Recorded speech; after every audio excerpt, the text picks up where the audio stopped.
I believe everyone can hear me loud and clear. Yes. Okay, that's fine. So the whole thing is, as I told you, see, the trick is there. There are what? I told you there are four areas of what? Of successful what? Strategy development, right? You remember? So anytime you want to develop strategies in ICA exam, these are the four areas you have to focus on, right? And the first one is what? Your strategic direction. Where do you want to go, right? So your strategic direction or your strategic scope. Where do you want to go and what do you want to cover? What business do you want to do? So this one is like what business? So what business and how to what? And how to manage those businesses, right? So, what business do you want to do? How do you manage those businesses? And the next thing is what? How do you compete when you go into those businesses? So, we have competitive what? Advantage, right? You have to look at competitive what? Advantage, which is a major area which I think you guys should take very serious, especially this diet, right? This diet, you get a lot of competition, marketing, those kind of stuff, right? This diet, the focus this diet is around this area. So don't joke. This diet, their focus in one. Me, I'll tell you the truth, right? But you just have to keep things for yourself. People talk, right? This diet, you'll be getting more of competitive advantage. Then the third area is growth vector, right? So growth vector is simply growth strategies, right? Expansion, when you want to expand your business. So here more of expansion strategies, right? And finally, we have what we call synergy. So synergy is when 1 plus 1 is equal to 5, right? 1 plus 1 is equal to 5. It means that you do collaboration with other people. So here is where you do collaboration, you do mergers and acquisitions and whatnot, right? So literally, this is how I see a generate strategy. Now, if you are looking at strategies overall, like how strategies should be organized in real terms, what you are going to say is, okay, simple. Let's see. Let's look at ourselves. If you want to do business, right? First of all, don't you must set up the businesses and also and look at what businesses you want to go into. So the first thing is still your strategic what direction. You understand? Okay. Now, if I have a direction, which is what business must I go into, how to manage the business, right? How to manage the business, and even what businesses to go into, you can still go international, right? Remember. So all these things have to do with what businesses you want to go into, how do you get there, how do you manage it, and how do you manage it includes what? Being a parent, because as a parent you manage your children. That's where corporate parenting comes in. All right, and corporate parenting, don't joke with it. I mean, this area, how many marks is here? It's 15 solid marks, right? 15 solid marks. I've been telling you. So it means that this area is 15 marks. And a lot, do you know the funny thing? A lot of ICA students focus on these 15 marks and leave the most important areas. So me, I say strategy, why do people even worry themselves so much? Yes, you will learn, okay? You will learn, but why do you focus so much on this area when it's only 15 marks? And the areas that are 25, 30, 15, 45 rather, you don't focus there.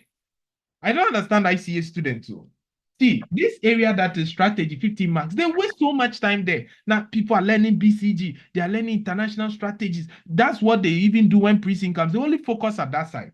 When there are theories like change management and some areas are, you can just focus and you will go and strategy will not even come. That 15 marks all will be centered maybe around some BCG, which you cannot even do.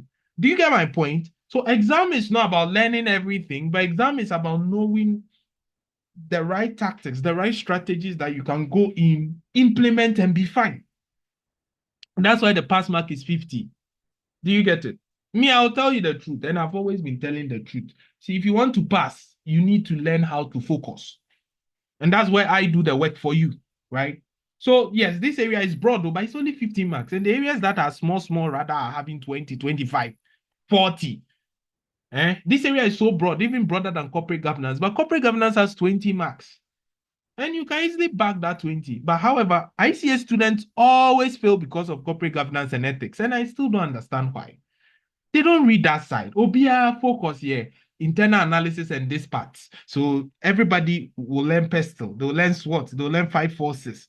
Then they'll diamond, but people are not so good with it. Then they'll come and learn strategy. If you ask them any strategy, they can give you. But go and ask them means best structure. They cannot answer. Ask them about culture web.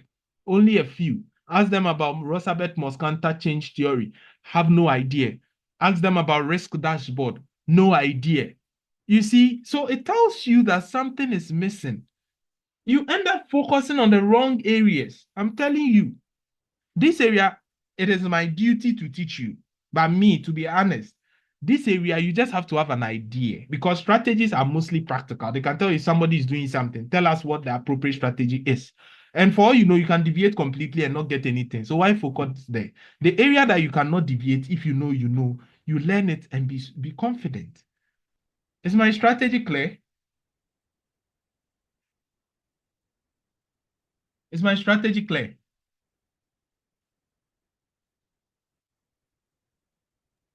All right. So once we Sir. look at where we want to go, the next thing is how to compete. So as a company, okay, now you've seen when to go. Now the question is, how do you compete, right? How do you compete? So how to compete is very important. This is where you are looking at what? Your generic strategies, right? Your generic strategies, and then your strategic positioning. How do you position in the market? Strategic positioning. You also look at what? The strategy clock, right? Bowman strategy clock. Okay, Bowman strategy clock. And I mean the 4 P's of marketing. 4 P's are everywhere, right? Then once you know how to compete, the next thing you have to ask yourself is how to do this, how to grow, right? How do you grow them? You see, I decided what businesses I want to do, how to manage them. I decided how to compete. Now, how do I grow? And growing means you can grow on your own, right? So you can grow internally with your own resources, right? Do it yourself method, which we call organic growth. And here, you just have to know the pros and cons of this organic growth and also add one model. Like if you are growing on your own, there are some troubles you are going to pass through. There are some problems you will face. There are some advantages you will enjoy, right? Because of that crisis you face, you go through a model, which is Greener's growth model, right? This Greener's growth model, we have been expecting it since day one. It has never showed up. I mean, I always tell you these things. Something that has never showed up, you always take it. Maybe for all you know, we'll go and they'll just bring Greener's growth model and it will be 10 marks, right? Then they'll bring some 5 marks, advantages and disadvantages of maybe mergers and acquisition. So you either do it yourself or you do it with others, which is what? External development. Now, with external development, there are 2 ways to develop externally. Okay, so that means that you can either do mergers and acquisitions, or you can do collaboration with other people or joint development, right? So the whole strategy, and in here, so these are all what we call choices, okay? So these are your choices that you have available to you. Now, if you have these choices available to you, the next thing is what? The selection of these strategies, right? So selection of the strategies is where you consider which strategies would use your strengths, okay, to take advantage of opportunities. Which one will use your strengths to counter threat? Which strategies can enable you use your strength to bypass weaknesses, to convert what? To make sure threats do not become weaknesses, right? So you look at strategies that, I mean, are suitable, right, to your business, meaning that they can help you use your strengths, take advantage, and meet with your mission and all that. Then you can also use the SFA approach. So you look at a strategy which is suitable, agrees with your business, right? And meets your mission and vision, is feasible, you have the resources to carry it out, and it's acceptable. Do a stakeholder analysis to see if they will accept, right? These things are very important. Then I also have other models that I still use to assess my strategies. Like if I take strategies, right, I can use the life cycle model to see the impact of that strategy, whether it's going to work, right? You are in a market where nobody is buying and you want to do maybe buy one, get one free. You are incurring more cost. Would they be effective? Are you getting it? So the life cycle model, okay, so this product is in the maturity stage. What is the most appropriate strategy that you can adopt at the maturity stage? So the life cycle model can be used. And we know the life cycle model starts with introduction stage. And also we go to growth stage. So sometimes we use the AD little matrix, but I don't think ICA will ever examine AD little. Okay, so the strategy you are doing is just a small part of the puzzle. Strategy is very big. There are a lot of matrices. So intro growth, we have maturity, and then we have what? And then we have decline, right? You all know this one. All right. So I'm just showing you a trick to help you. This is what we call the choice. So there's strategic options and choice. So the options are the ones that you are seeing here, right? Which are, what should I do? Like, where do I want to go? Okay, then you choose where you want to go, and that's the choice. And mostly ICO always, I told you, when you are formulating or you're answering questions, the answers are mostly going to come from the suitability, feasibility, and acceptability, right? That's mostly what they are going to ask you. But if not, they can ask you to choose the most appropriate strategy. And mostly I'll recommend you to use SFA, but they can also ask you based on the life cycle model, right? Okay, so apart from that, sometimes you can still use Viro. Okay. Select strategies which are valuable, which people cannot copy, which are rare and offer organizational support. You know what the Viro framework is, or RUN. We learned all this, right? And we said that this one, it must be robust, meaning durable. It must what? Offer value. It must be non-substitutable. It must be what? The last N, I think it's RR. Yes, robust, rare, and I offer value, non-substitutable. Yeah, that's how it's supposed to be. Yeah. So these ones can tell the nature of the strategy that you are adopting, right? I can even use the value chain or a resource audit to check the nature of my strategy. And the funny thing is, these things that I'm talking about, right, actually fall under suitability of strategy. So suitability is very broad. Okay, and this suitability, feasibility, and acceptability can be applied to any type of strategy, right? Whether financial, operational, just make it fit. So, for instance, you are carrying out an MPV analysis, okay, project, maybe project A, project B, right, in a case study question. And I know nowadays, most of you can go to case study and not even one calculation will show up. But definitely finance will be there. They can give you numbers, but they only need interpretation from you. And this is where they'll get a lot of students. Because students think financial management is all about calculation. It's not true. It's the interpretation. Any paper with the word management inside, it means that you do theory and you use your calculations to back that theory. So look at it. So you are taking investment A, investment B. First of all, check which one has a positive MPV, right? So checking which one has a positive NPV, you are checking acceptability, whether your stakeholders are going to accept. So something like this, you can check feasibility. Okay, so if this one has what, $400 million and this one has what, $420 million, which one can your cash reserves meet, or whether you have to go and look for finance or whatever. So you can do a cash position analysis, check the balance sheet, check how cash has changed. And they said this investment needs to be done in the next 3 months, meaning that you need cash as soon as possible, right? So is it feasible enough? Check if it is suitable for your level of organization. What you are doing, does it fit into your business operations, or are you diversifying? Are you going to look at the life cycle of the business, whether this investment is a suitable one? Case study is all about telling me what you think. There's no one right answer. It is only the theory parts which have a right and definite answer. And that is why I want you to learn and learn it well. Because if you know, nobody will mark you wrong. But here, they can ask you to just suggest strategies and you can easily deviate. That's why these 15 marks usually, yes, you have to know. Teach, I'll teach you. But I'm telling you, say in exam, the way other people focus so much on strategic choice and strategic position, there are other areas that can fetch you more marks. Do you get what I'm trying to put across?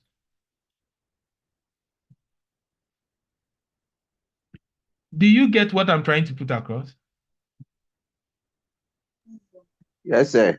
Yeah, so if that is what I'm trying to put across, put it in mind that yes, 15 marks we're winning about, but it shouldn't be your main focus.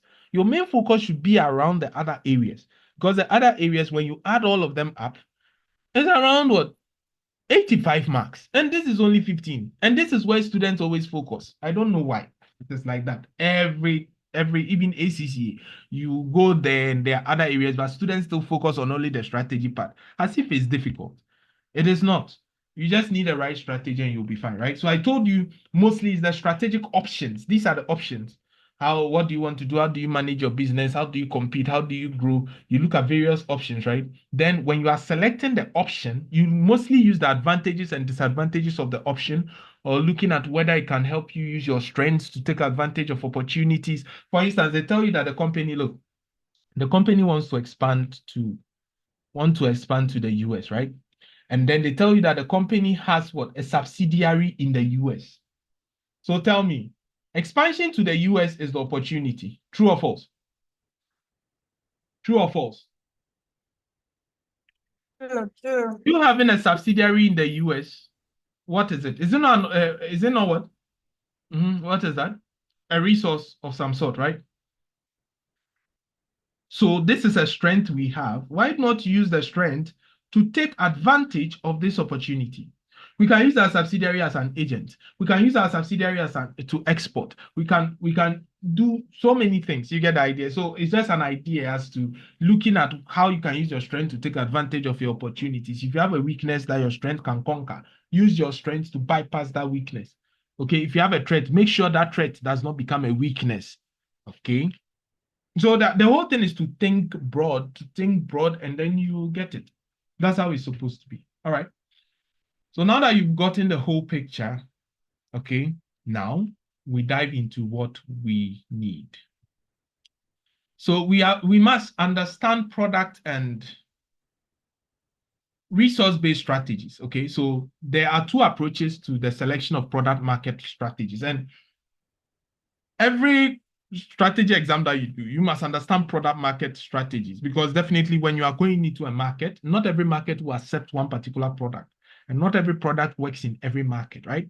So we have two different approaches. We can use what we call a product-based strategy, where the focus is on the product that you want to sell or where you sell them, or a resource-based strategy, right? So we'll look at Hamel and Prahalad that talks about what the resource-based strategy. But then, first of all, what is a product-based strategy? If you are looking at your product market strategies, there are two approaches. I told you when you look at product market strategies, there are what?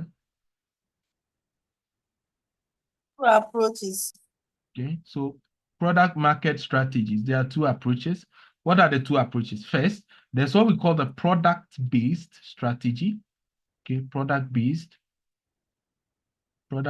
strategy.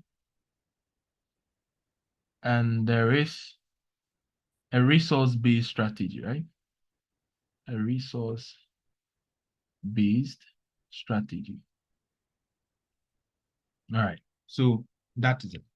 So with product-based strategy, you should identify what products you want to sell or the market or segment you wish to sell them.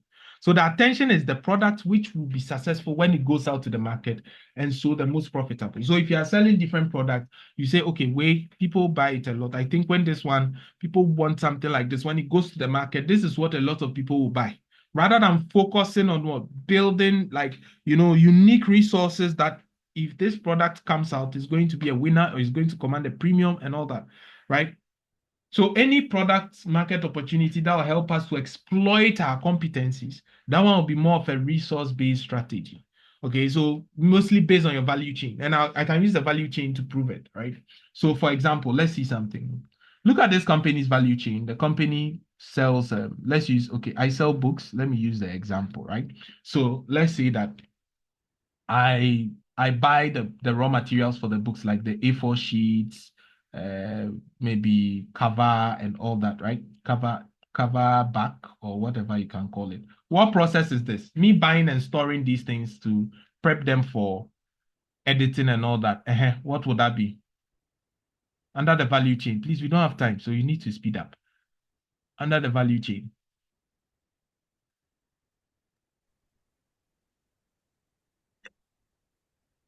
So editing, printing, writing, printing, also packaging and binding,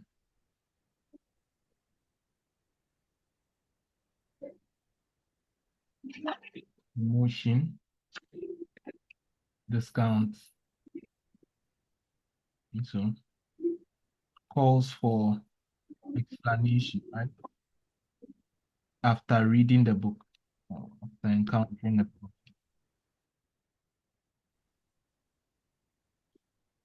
Maybe intervention of some sort. Okay, so let me ask you, which aspect of the value chain do you see all these activities?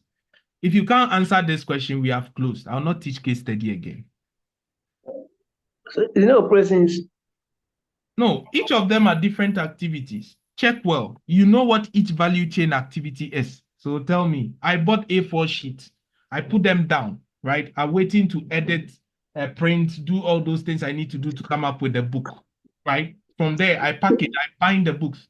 Then it goes to promotions. I'm offering you discount. I'm selling. Then after you buy the book, you can call me for explanation. Sometimes I do intervention for you. So tell me which activity each of them goes through. You guys know what the value chain is. Uh-huh. The primary activity. Yes, I know, but they are not one activity. Each of them, the primary activities, they are different ones. So tell me, the first activity, what is it? Outbound. The No, inbound. this is inbound logistics, right? Buying Inbound raw logistics. materials Yes. and storing them. Now, editing, writing, printing is the work, the book writing, that is actually it. That is our actual work, the production, right? Or the operation. True or false? Oh, it's just operation. Then we come to packaging and binding. This one is more of preparing it to get it to the customer, right? So this is outbound logistics, Meboa. Then the promotion, Yes, please. discounts, looking for customers and all that will be sales and what? Sales, Sales and marketing. Okay. marketing, Yeah. Now, marketing. if you buy the book, the sale is done. But after the sale, if you can still see Prof's number and call, and I still help you out, what is that? Is it not after sales service? Service. That's after sales service, right? What about intervention? That is also after sales service, right? Now, how does this fit into your strategy, your product market strategies? Let's look at it. Okay. Now, if I get expensive raw materials, right, at a cheaper cost, or I get raw materials which you cannot get in Ghana, which are durable, right, or which are different, helping me to, put it into my process to get it out. Won't it bring quality books? It will. It will, right? It will bring quality books and people will be prepared to pay a premium for it, right?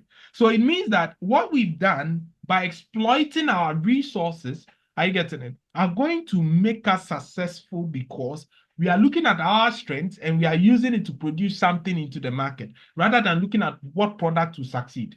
For here, I can make every product succeed if I can, maneuver or create a suitable value chain. Are you getting it? So by doing this, it can help me to decide which bases on which new product market areas I want to enter. And it's a more flexible approach, right? Because here you look at your strategic planning, look at how things should be arranged to make sure that you achieve long-term success. And it's part of a long-term business plan, right? Unlike the other one where you just look at what product you want to go into. And the resource-based strategy was suggested by what? Hamel and Prahalad, right? Hamel and Prahalad.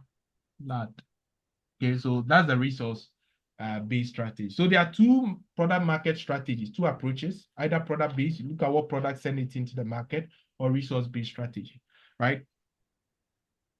So which one is more flexible? Is it A or B?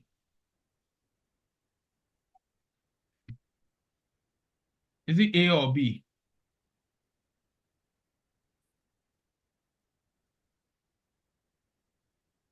Or which one is more flexible? Okay. Seems today people don't want to talk. So let me just teach and go.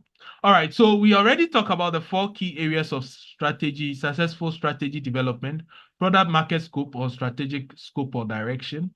We have competitive advantage, we have growth vector and synergy. Okay. We've already talked about this already, right? So when it comes to product-based strategies and strategic direction, strategic choices must be made about the direction that the entity should take, right? So for companies, strategic direction is often expressed in terms of, right, the products or services that you wish or want to sell, okay? The products or services that you want to sell. Okay, we are also looking at what?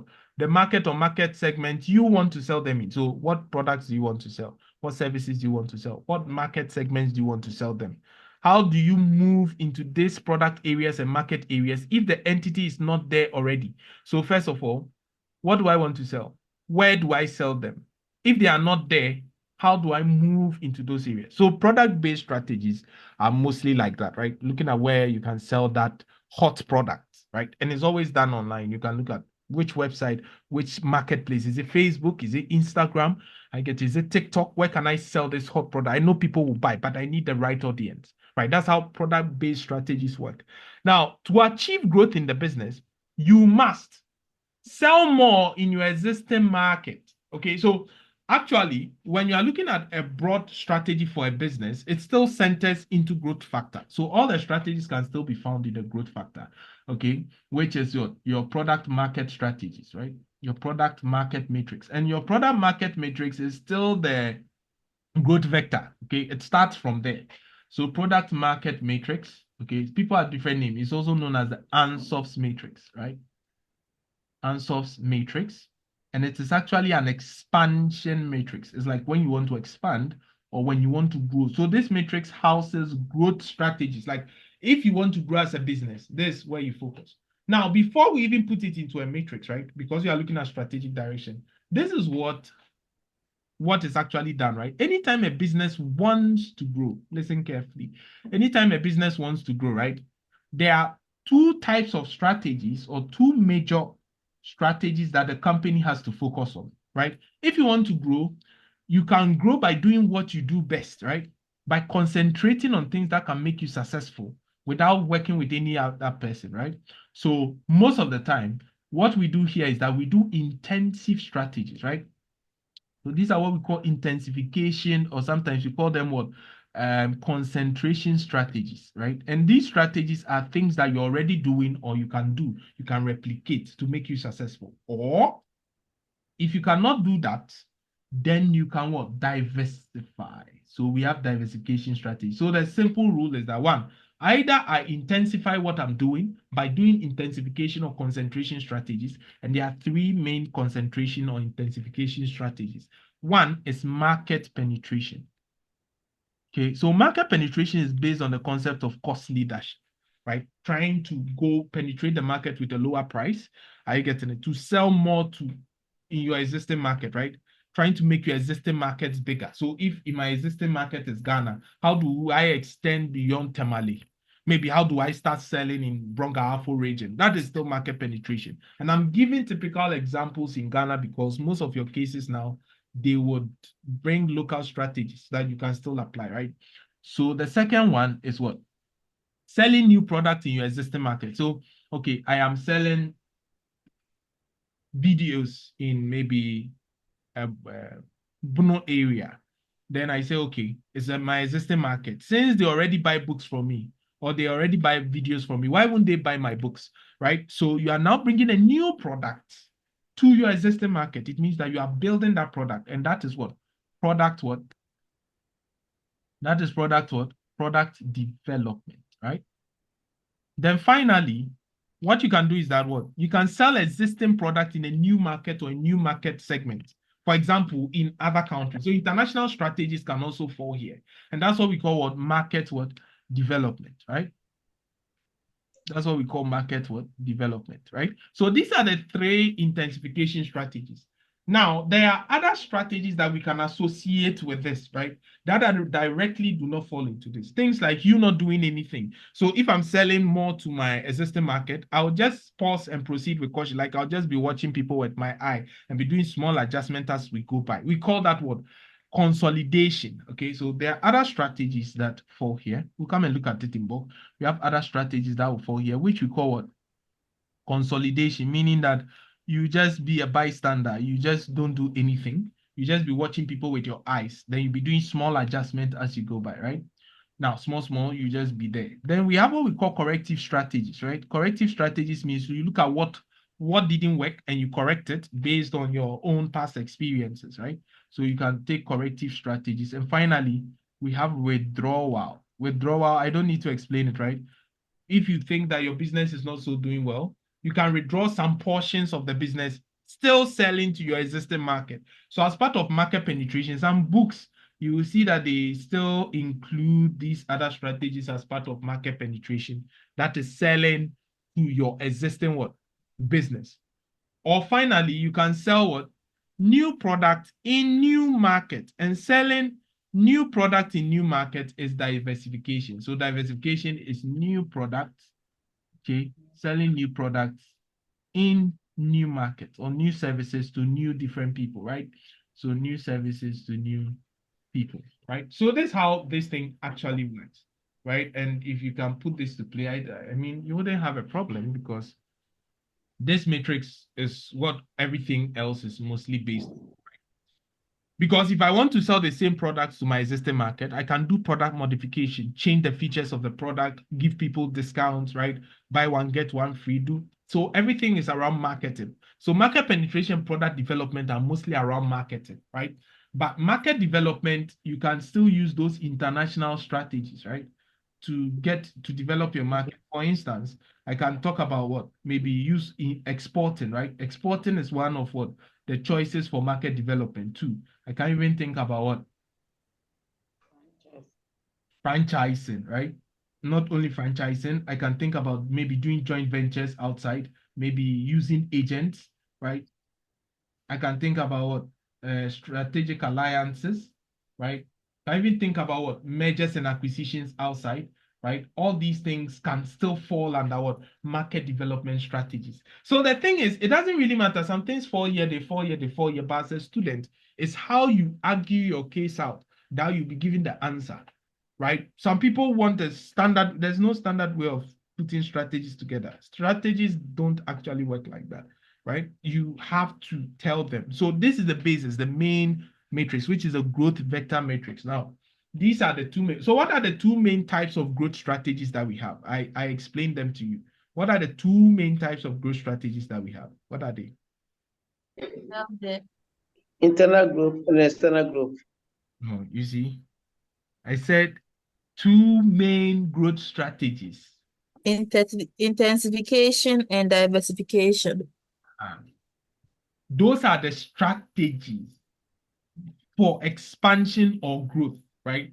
So all of you are still correct, but when you say two main methods of growth, then that is, I think who gave the answer? Albert, was that you? Internal and external. Yes, please. That one is the method of growth. Here I'm asking for the growth strategies. So those are the methods of development, right? Methods of development or methods of growth, which is do it yourself or do it with others, which is internal and external. But if I ask for the types of strategies, okay, we have concentration or intensification and we have diversification. Is that okay? Albert, are you okay now? Yes, please. Okay, but this is where I'll get students. I want to introduce something to you so that we dive deep into Ansoff. Okay, that's the first area we would look at. I want to put the matrix together, right? It's product market matrix. So product and market, right? Product and market. So let's just put a 2x4 matrix. So product, market, product. Write it down, market, right? Okay, so let's call this existing or same, existing, different, or new. Could be new or different. It does not really matter. So we also have what existing here. No, here cannot be existing. Same matrix. New. Okay, that one is still existing, yeah. It's because it's the same matrix. So this will still be existing. And this will be new or different, right? Then we have what? Product. Product 2, it can be what? Existing product, right? Or it can be what? A new product or simply a different product, right? Same thing. So here too, it can be what? Existing product, or it can be new or what? Different product, okay? So we are saying that if I sell my existing product in my existing market, right? The major strategy I'm carrying out or that strategic direction I'm carrying out is what we call what? Market what? Market penetration. Now, this is where I have a problem with students. When they tell them to come up with market, do you know the funny thing is that this Ansoff's matrix is also called market development matrix, okay? Now, this is where they get a lot of students, market development matrix, and I'll come and explain. Now you go to the exam, sometimes they ask you for market development opportunities. Are you listening? Market development opportunities. But because there's a strategy called market development, students only focus only on that, and they get marked down because the market, all the strategies in here are still to expand your market. So even though they are asking for market development opportunities, they want everything. Do you get what I'm trying to put across? Hello? Yes. So, Oh, and they're asking for market Yes. development opportunities. They are not asking for only market development. They are asking for the whole matrix. You see the trick? Exam is trick. So if you go this time and they go and ask you for market development opportunities, don't go and suggest only market development. And I'll come and explain something to you. Market penetration is not a strategy. The strategy is what you do, which constitutes market penetration. Do you get it? So if you go and they say list some strategies, you just go and mention market penetration. No, no, no. Why? It's the heading of the strategy. The strategy is selling what? So anytime you want to know this thing, ask yourself, how? How should it be done? You are saying that, okay, we are selling existing product to existing market. So the question is what? How? How do you do it? Once you identify the how, you know the strategy. You don't need to read any book. Base it, twist it. It's like tailoring audit strategies or audit program.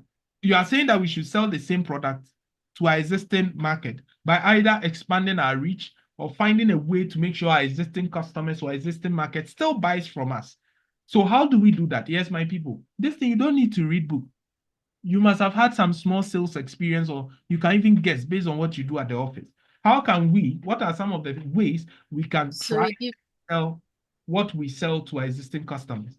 Give discount, right? discounts. Okay, that's good. What else?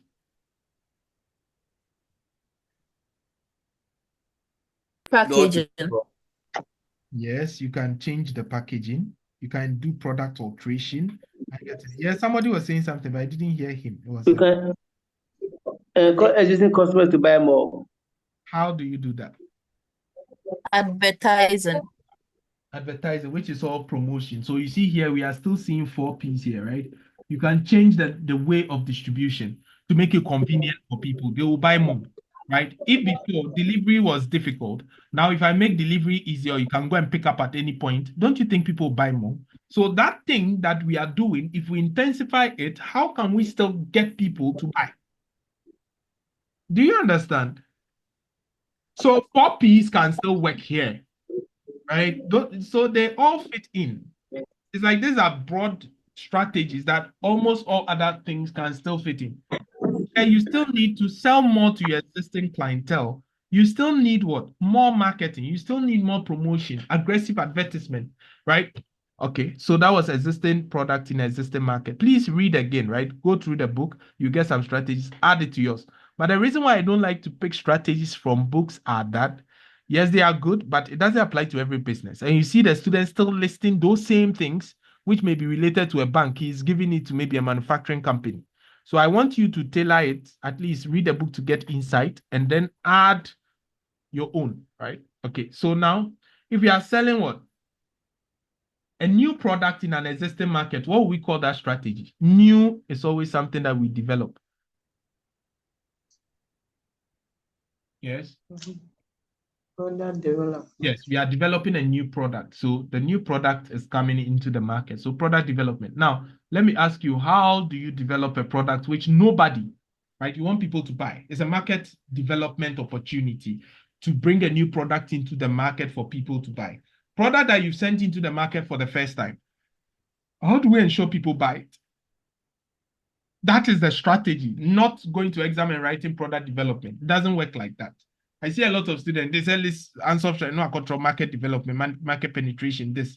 No, that's not what is supposed to be done, right? Hello. So I'm waiting for you. Advertisement. Advertisement, Yet you. We do promotion. You see, some of your answers how do I say it? They are general. You have to be specific, right? I will prefer a student who will say buy one, get one free strategy than somebody who will say promotion or somebody who will say advertisement. Do you get it? Be specific if you want to get your marks. Maybe bundle pricing, maybe offering bonuses. I get it. Let's see some of these things. Maybe product modification, or maybe here mostly it will be more about promotion and convenience, right? Unique features of the product can make people buy, right? And maybe customer loyalty, maybe customer satisfaction, superior customer, how do we Maybe your customer packaging too. services. Yes, your package is all of. So the 4 Ps will still apply here. Do you understand what I'm saying?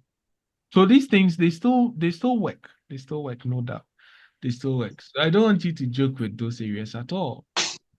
Are we okay? Are we okay? Yeah. Okay. So that was it. I'm looking for a particular document. Let me see if I can find it so that we try and see if we can solve some of the questions there to see how it works, what strategy they are doing and all that. Let me see if I can find some strategic case study, strategic management.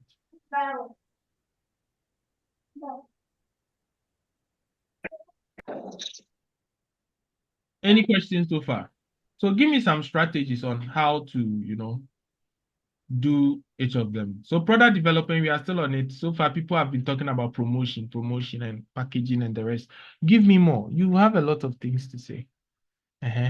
How do you sell something new to people who know you already? You have something already. I told you, I gave you an example.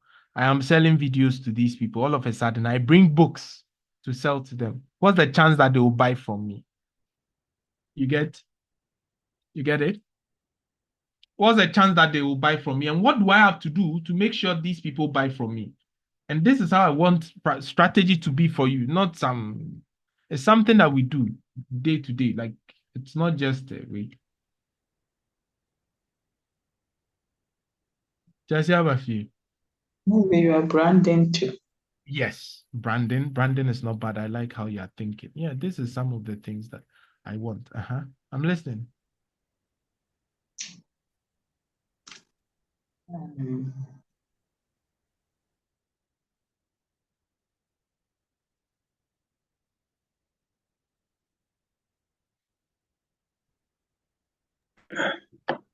After sales service. Okay, after sales service. Yes. After sales service may be a way. Yeah. And making the product easy for them to access. Making the product easy for them to access. How? Maybe through website. Okay. Maybe through websites. So convenience. It will be part of this. So you see, everything we are talking about is still in the what? The 4 Ps, right? Have you noticed? yes. Yeah. So mostly market penetration and then product development strategies are still marketing tactics. So if you write them, you should get it correct. You understand? Are we okay? Yeah. Okay, I'm coming. I'm actually looking for a question. Any other question before we move?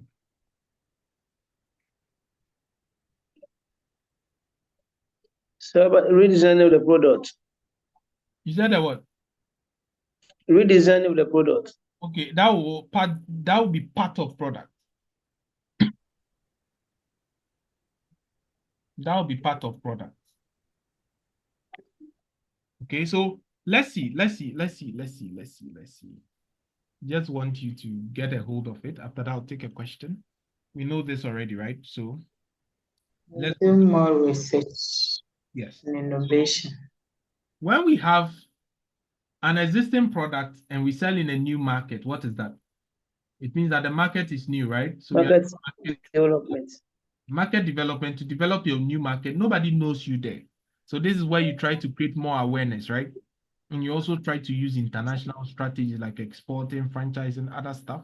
You get the new is diversification. Diversification is a topic on its own, which we are going to look, right? So this is the matrix, as you can see here as well. Now, market penetration is what? Increase our market share using existing products within existing markets, right?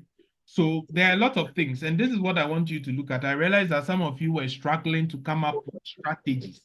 Okay, since you are struggling to come up with strategies, we are going to walk through together. Now, first attempt, what's the approach? You must first attempt to stimulate usage by your existing customers. So, for example, what we talked about them, right? New uses of advertisement, promotions, and sponsorship, giving people quantity discounts if they buy from you, right? Then you must attempt to attract non-users and competitor customers who are still in your same market. Do you understand? So being in your same market may also mean that you are stealing clients from your competitors. Do you see? And it's all around marketing, if you can see. True or false?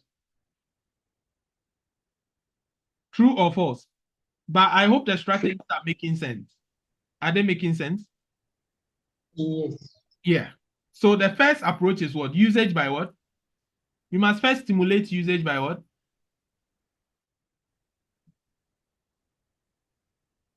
Because you increase market share using your existing product in your existing market. So your existing market, it is you, customers, and what? Your competitors. These are all in your existing market. So what you can do is your customers are here, your competitors' customers are also here, right? So what you can do is that you can stimulate users of your own product to buy more, or you can steal customers from your competitor. You get it? Still within your same market. So there are two major strategies you can use. How do I stimulate usage by my existing customers? This thing I'm teaching you is how to what? Generate strategies. I'm not just giving you points like use the same point, no. But you must think about your own customers and how to make them buy more because they're already buying from you. So how would they continue to buy more from you? Then how do you attract people who are non-customers or your competitors' customers? Because definitely in your market, there are people who are not buying from you. How do you get them to? You can use pricing to influence them, promotion and advertising. You can redesign your product or what? The processes which you deliver to them through the internet or e-commerce or through a mobile app.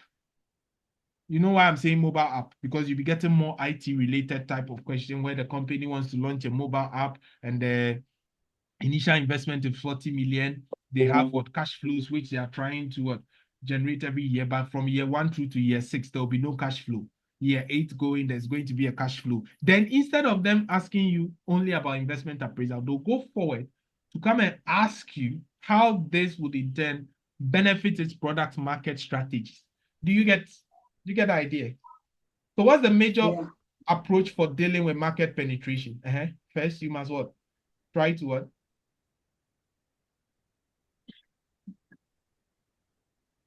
You must first try to do what? Influence existing customers.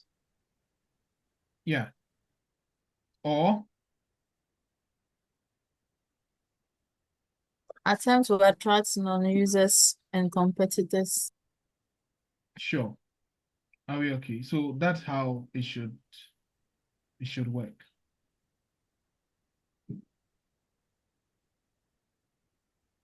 All right. I hope that's fine. Okay. So have you written something down? So what are some things that you have to do? Are you getting these are when to use market penetration? And this is the secret.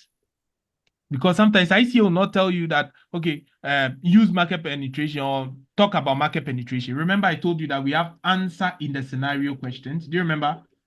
So answer in scenario is where the company is, let me write it for you to write it down, where company is already, okay, pursuing some strategy. So the company is already pursuing a particular what strategy. I get it. And then the ICA is asking you that what strategy is he undertaking and what are the weaknesses or strengths or how suitable, feasible, or acceptable is that strategy. That one is answer in scenario. It means the answer is already in the scenario. You can see that it's doing market penetration. Do you understand? But when it comes to what do you think type of question, ICA will not tell you, right? This is where you have to look at the trick. Like, how do I know that market development should be used? How do I know that market penetration should be used? How do I know that product development should be used? And the secret is this. When do we consider doing market penetration? Right? One, when your overall market is growing. Two, when your market is not saturated. Three, when your competitors are leaving or they are weak and you can easily steal their customers. Four, when you have a strong brand presence, right, with established reputation, and when you have strong marketing capabilities existing within your company, right? So this thing is the reason, if you see these things happening, these are like clues that you have to spot in a scenario to tell that, with what is happening, I think you can do market penetration. Is it clear? And this is a what do you think kind of question. So they'll tell you the company's overall market demand is growing, and then it has few customers. That alone is telling you that I can still sell more to the existing market by creating more customers, stealing them from my weak competitors, or trying to put in more adverts, pricing, promotion, advertising, designing my processes, or finding another way to distribute the product to them.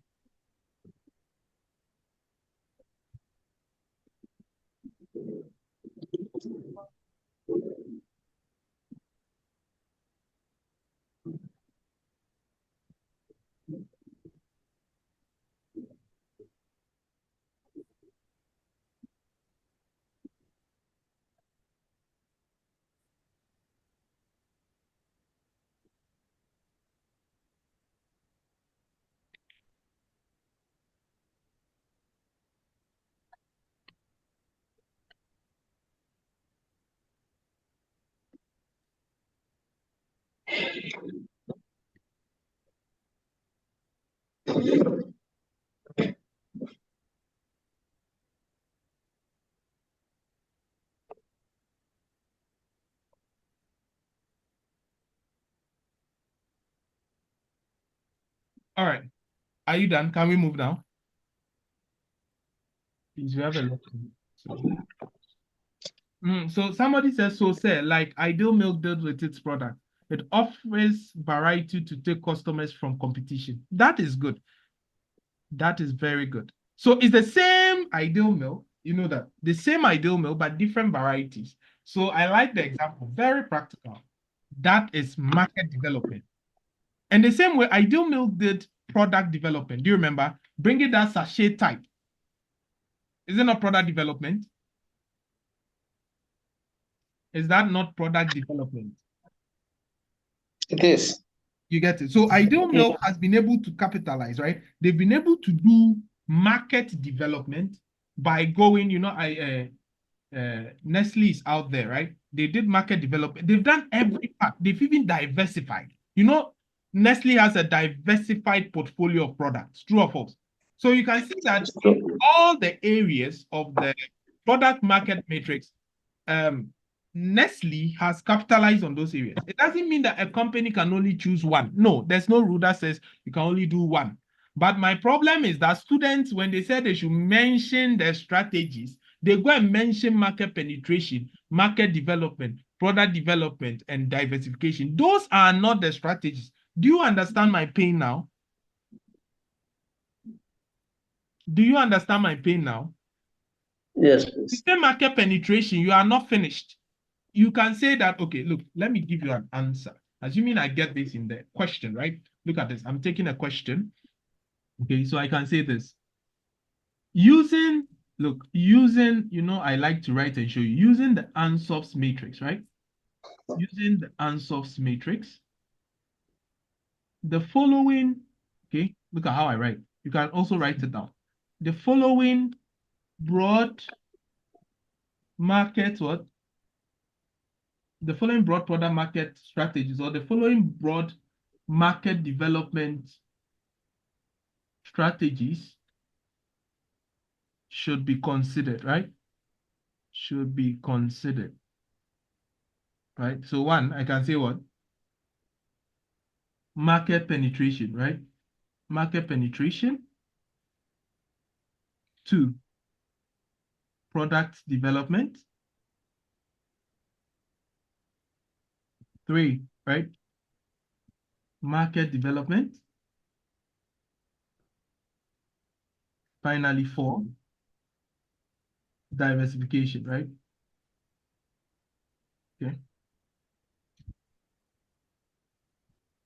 Then I can take it one by one. Market penetration. So P, right? Point, market penetration, right? So market penetration is the point. Okay. Remember, I always focus on P, point. That's the point, the heading. Then I'll now say what? Market penetration, that's explanation. Okay, I'm always giving you how to actually answer the question. So point, market penetration, explanation, right? Market penetration involves what? ABC Limited, right? Expanding its market share, right? Market share by what? By selling existing what? Products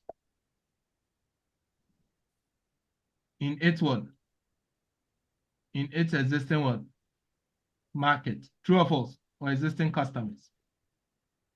You see how I'm doing it?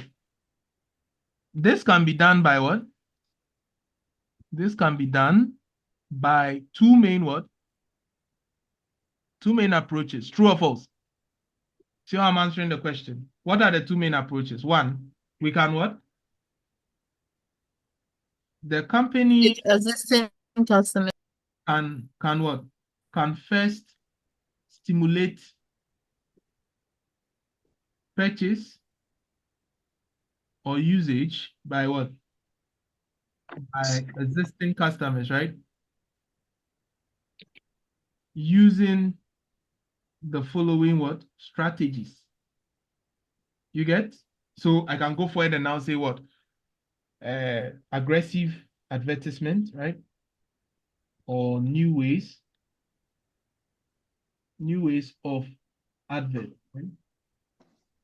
Okay, so 2, we can talk about what? Maybe promotions. You know them now. You get the idea. Then I can say, on the other hand, or furthermore, right? Further, the company can also what?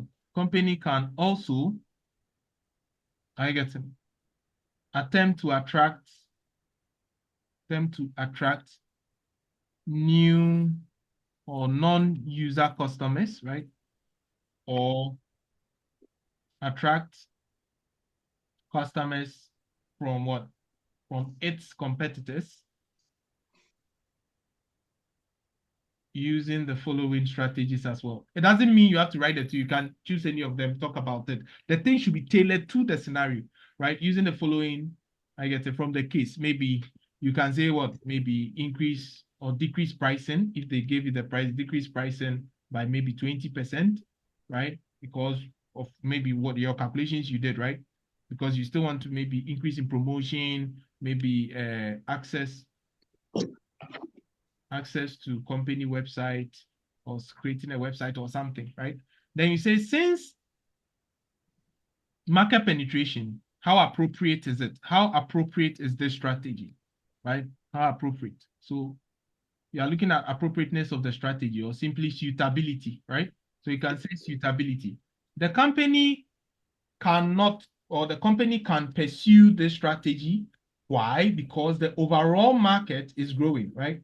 The overall market of the company is growing. And because of that, you think market penetration is an option that they should consider, right? That's your conclusion, right? And tell me the truth. If you were the examiner, would you mark me correct or you mark me wrong based on what I have said? That's the first question I want to ask you guys.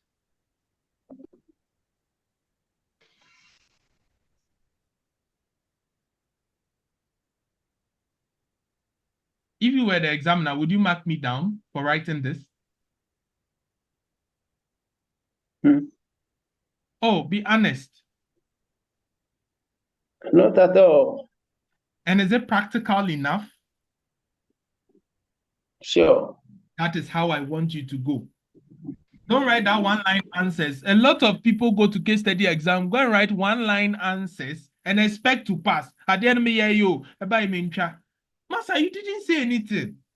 You didn't write look at what a student will say. Officer wa trauma, market penetration. We're underlining it nicely. Market penetration involves expanding its market to existing what?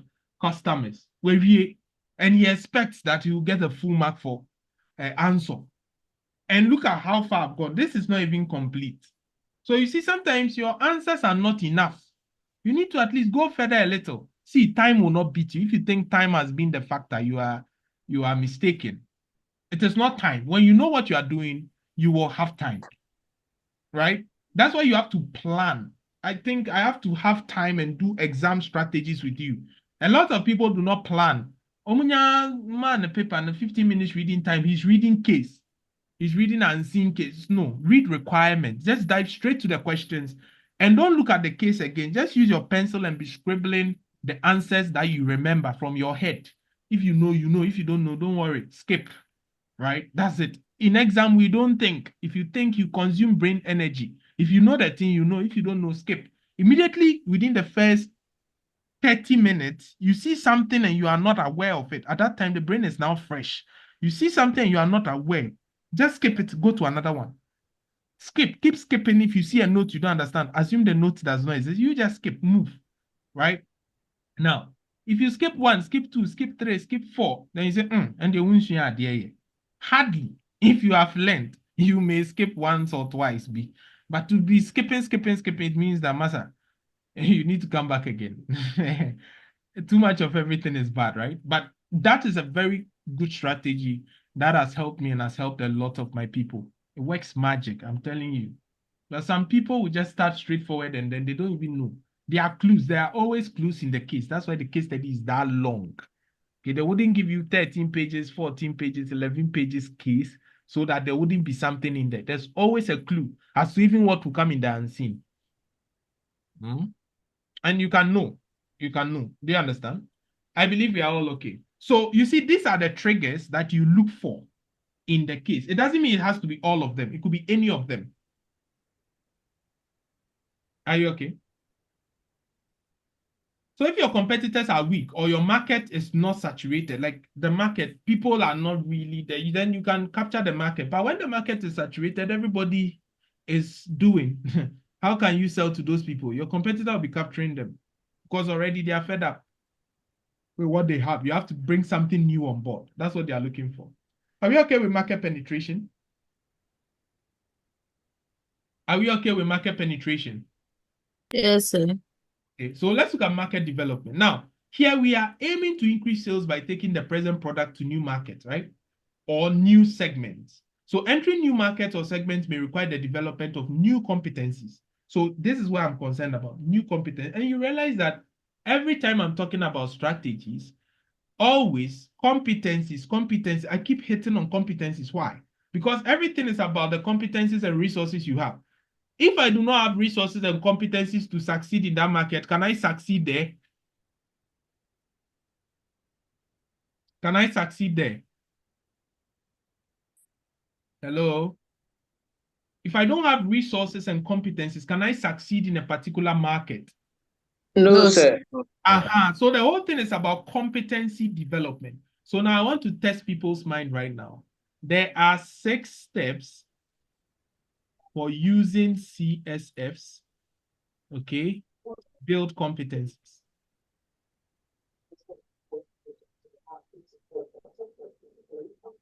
What are those 6 steps? And this is 10 marks. Full 10 marks, which I'm giving you free. What are the 6 steps for using CSFs?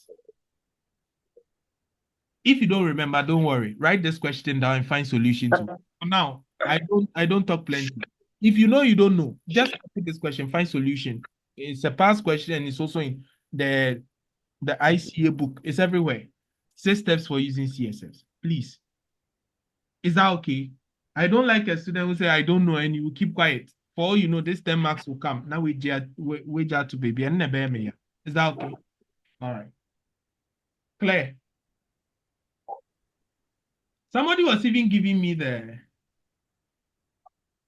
the point. Okay, identify CSFs. Okay, please continue. Anna, you can please continue. Identify CSFs, yes. Okay. Identify CSFs. Or you can say, right, then you identify targets. Mm-hmm. Okay. Informatical,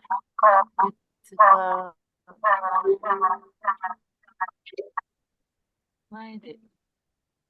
You would identify competencies. You would build those competencies. They are all there. Please make sure you look at them again, right? Some of these things, didn't tell you anything, but I know what I'm saying. All right, so what is market development? We already said what? We must take the present product to new market or new segment. But how do we do that? You must develop some competencies that can help you do that. You want to pass case study first attempt. You must develop some competencies. You must become somebody who can pass the paper first attempt, right? That is what we are looking for. Okay, so it should serve the needs of particular customers in those segments, like cultural awareness, linguistic skills. I get to these things. Now, movement into overseas markets is often quoted as a good example, as organizations will need to build new competencies when entering international markets. So this is what I'll get people. When it comes to competencies that we build in international markets, what are some of the competencies that we build in international markets?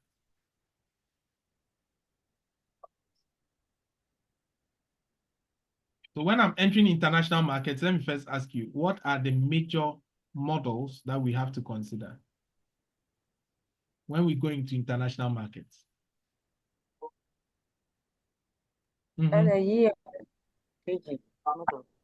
EPRG, right? Please, summary. Ethnocentrism, what does it mean? Just summarize it. Ethnocentrism. Same thing everywhere, right? Same thing as home. The home products is sell at all the other international Home product arena. is considered superior, and hence it is used everywhere. It means that Okay. when everybody likes what I do in Ghana, they will like everything. They will like it everywhere. Polycentric. Every- Every country is distinct. It's Radiocentric. distinct and unique. Radiocentric. We are talking about what? Considering them as regions rather than countries, right? Yes, with unique taste and preferences. Then geocentric, looking at the whole world as our home market, we can decide to do whatever we please, right? This thing, don't joke with it. And I told you that each of them, we have another model which still fits into this, right? The IR framework, integration and what? Responsiveness to the local market. Do you remember? So we said Yes. responsiveness has to do with what? Tailoring it to meet the local market, and integration is what? The level of centralization or decentralization, meaning how flexible are your subsidiaries to what? To take up the decentralization role of doing that on your behalf. And we know that there are what? There could be what? International business, right? Or international strategies. We could have what? Multinational business. Okay. Multinational business. We can have what? Transnational business, no so. And we can have what? A global business, right? These are all strategies that you have to look at here. So don't joke with this model. Then the 5 stages of globalization. You remember? Stages of globalization. Please look at them. Please look at them very well. Then the last one is the methods of expansion into foreign market. Okay. So if you are expanding to foreign market, you remember them. Strategic alliance, licensing, franchising, joint venture, not so. A wholly owned subsidiary, putting down a subsidiary in another country, wholly owned. Exporting, remember, it always starts with exporting. I get it. And exporting can be direct or indirect. These are the things you need to know. And these things are the things that will come to exam. But don't focus so much here because all these things we are discussing are just 15. 15 is not small, but I mean, you have 85 marks elsewhere that you can maximize yourself. And even out of 85, if I take finance out, we still have 65, which you can, be at least focus here, and then also way so kakra, at least no have so way so kakra. You get it. And there's no way you will fail. There's a guaranteed way you can pass, and that is what I'm telling you. Forget whether you have covered the whole syllabus or not. It's not important. But there are some areas, whether you like it or not, sure bankers will always drop, right? So don't worry. So what approach can we do? Let's see here. We are seeing 3 approaches. Write them down. Always, I'm giving you the technique is what I'm concerned about, how to deal with cases, not necessarily reading. ICA did not go deep into this. By an exam, they require you to go deep like this. Do you understand? So with market penetration, we saw some two main approaches. Here, what are the approaches? We add what? We add more what? Are you writing?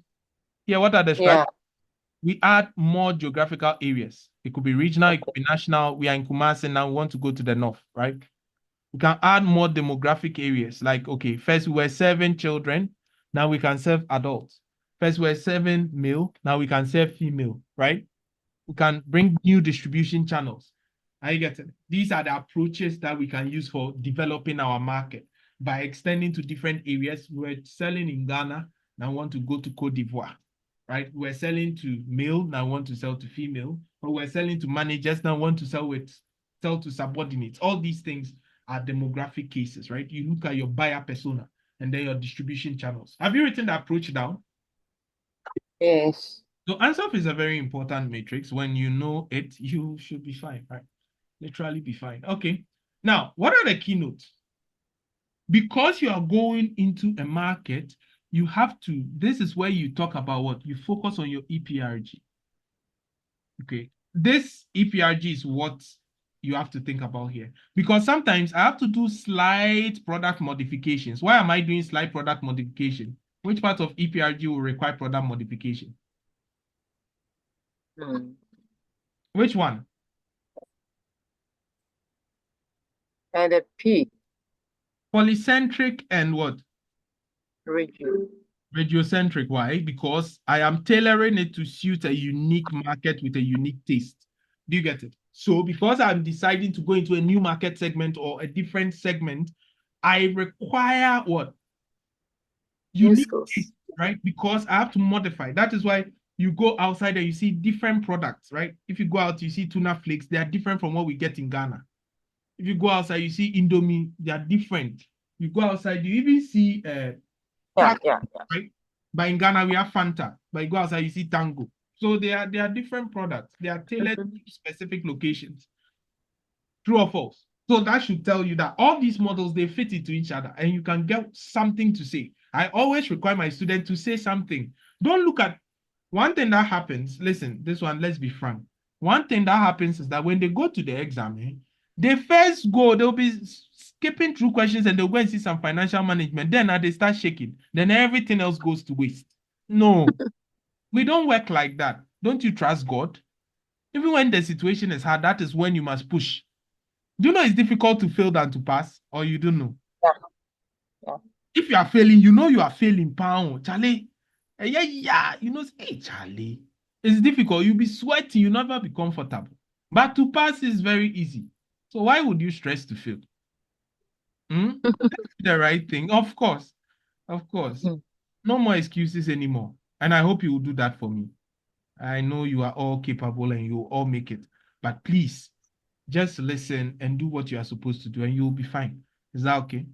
Passing is not anything. It's still exam. You've been doing exam from childhood out till now. People are still afraid of exam. I don't even know. All right. So another way is we can advertise in different media and in different ways. What do you guys think? Would it work for market development? Yeah. Yes, because it's a new market. I believe if here you were using banner, let's say you were using banner to do adverts, you do banner all across Accra and be tying on roads. Can you do that in Singapore? There are skyscrapers and you know banner. So you have to try different media in different ways in different markets, right? And as Patience said before, research, right? You can do primary research at this point, given significance of the investment. And the company is structured to produce one product and high switching costs exist for transfer to other product types. And you know, this thing can be a major issue, which can take a lot of your cost because if it is easy for me to switch between products, then if I have a product and the people there do not like it, is it easy for me to switch to the other product? Which can be a problem. Do you understand? So these things should all be considered. Then your strong marketing ability, okay? So like if you have an established brand backing, like Coca-Cola is backing you, or you have partnered with maybe one famous person. I get it. These things can help you move into other markets, right? That's why people sell through supermarkets so that they can get what?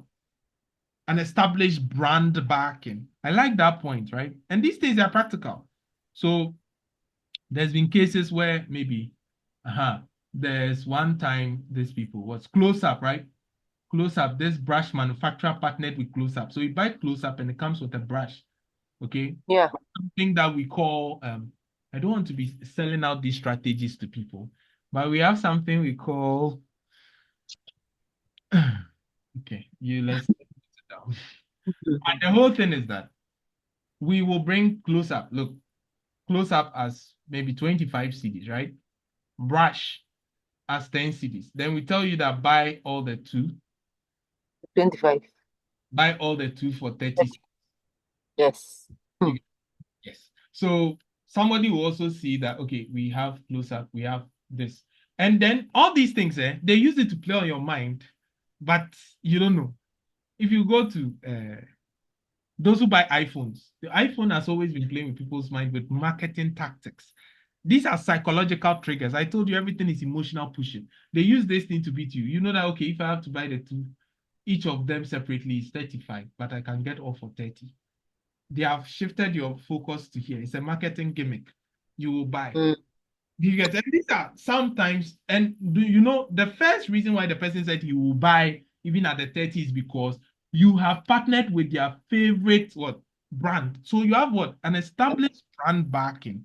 And I told you this is the reason why people sell products through supermarkets, because everybody trusts Walmart, for instance, and you sell your product through Walmart, then everybody will still buy because they trust that Walmart is not going to give them bad products. Do you understand? Product. And if we translate that to online, we can have influencer marketing, right? So if you have a business and you have this influencer, you give him some small cash. He said, want to buy your nice cups, contact Madam Peace. You see, he has a lot of followers and they trust in his brand. They will definitely buy, right? So these things make it practical in exam, related to the case. Last night, the people who failed, most of them did well, I won't lie, but they failed to relate some of the stuff to the case. They just wrote raw after talking.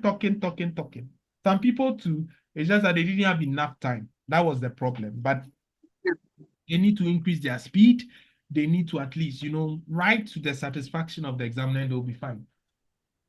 Market development, why have I spent so much time on it? Market development is one area that mixes with international and jurisdictional different areas. So when you are dealing with it, you have to write a lot.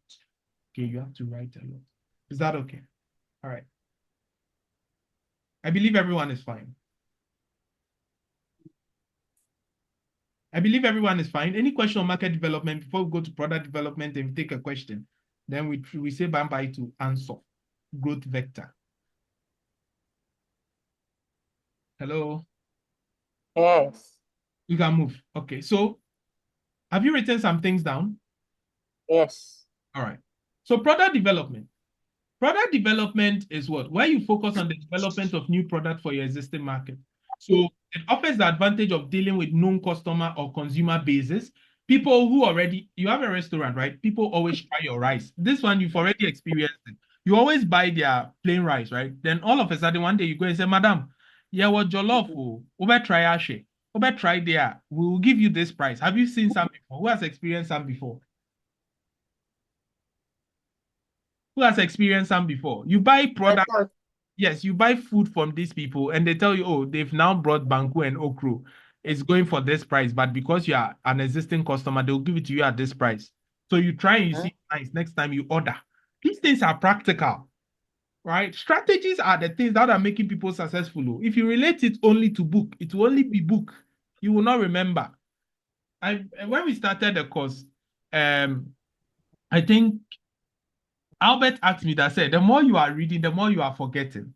And the reason why you are forgetting is because you have tuned your brain that this is book that you are learning. Let me tell you what I used to remember. I have understood the human brain to understand that your brain is a squishy substance. Your brain only believes in what you prove it, what you give to it. Things that you play around with, they stick. Things that you believe, you read them like story. So let me show you how I remember things, right? We have different techniques. We have things like mind palace and all that. But this is just something small I want to talk about. You see this product development I'm reading. Look at how I do it. I'll read focuses on the development of new product for existing market, right? So I'll say that, okay, so if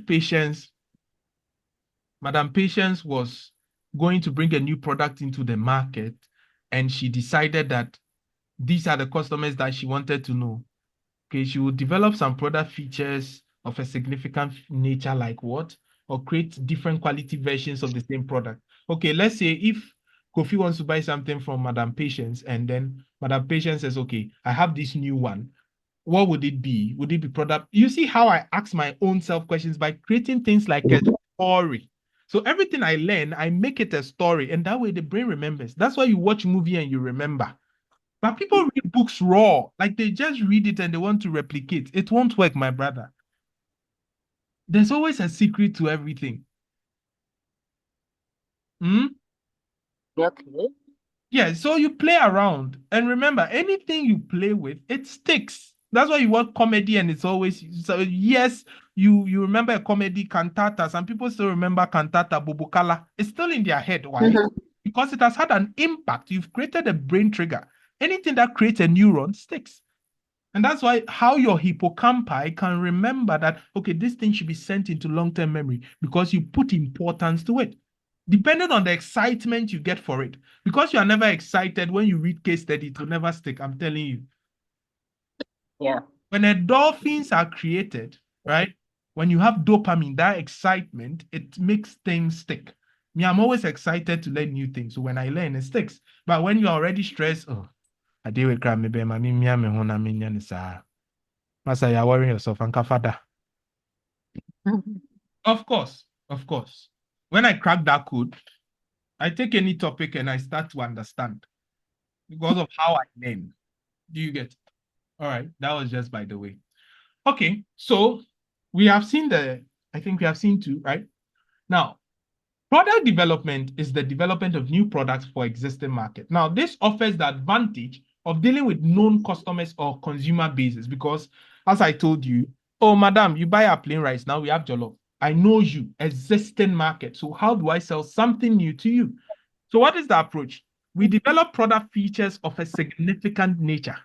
Okay, so I mean, jollof is different from plain rice. And one, let's say I added beef, there's octopus sauce, Yeah. there's what. I mean, you would want to try it, Charlie. Let me try it because other people do not add these things. And this is where I tell my students that you can add a little sprinkle of obanji to spoil your examiner's mind. Exceptional value chain, right? Exceptional value chain. Now, we are saying what? Features of significant nature, meaning you are talking premium features, true or false? So let's say let me ask you personal question. Assuming you had this model, right? I know most of you are busy and you have the whole strategic case study, the full course, right?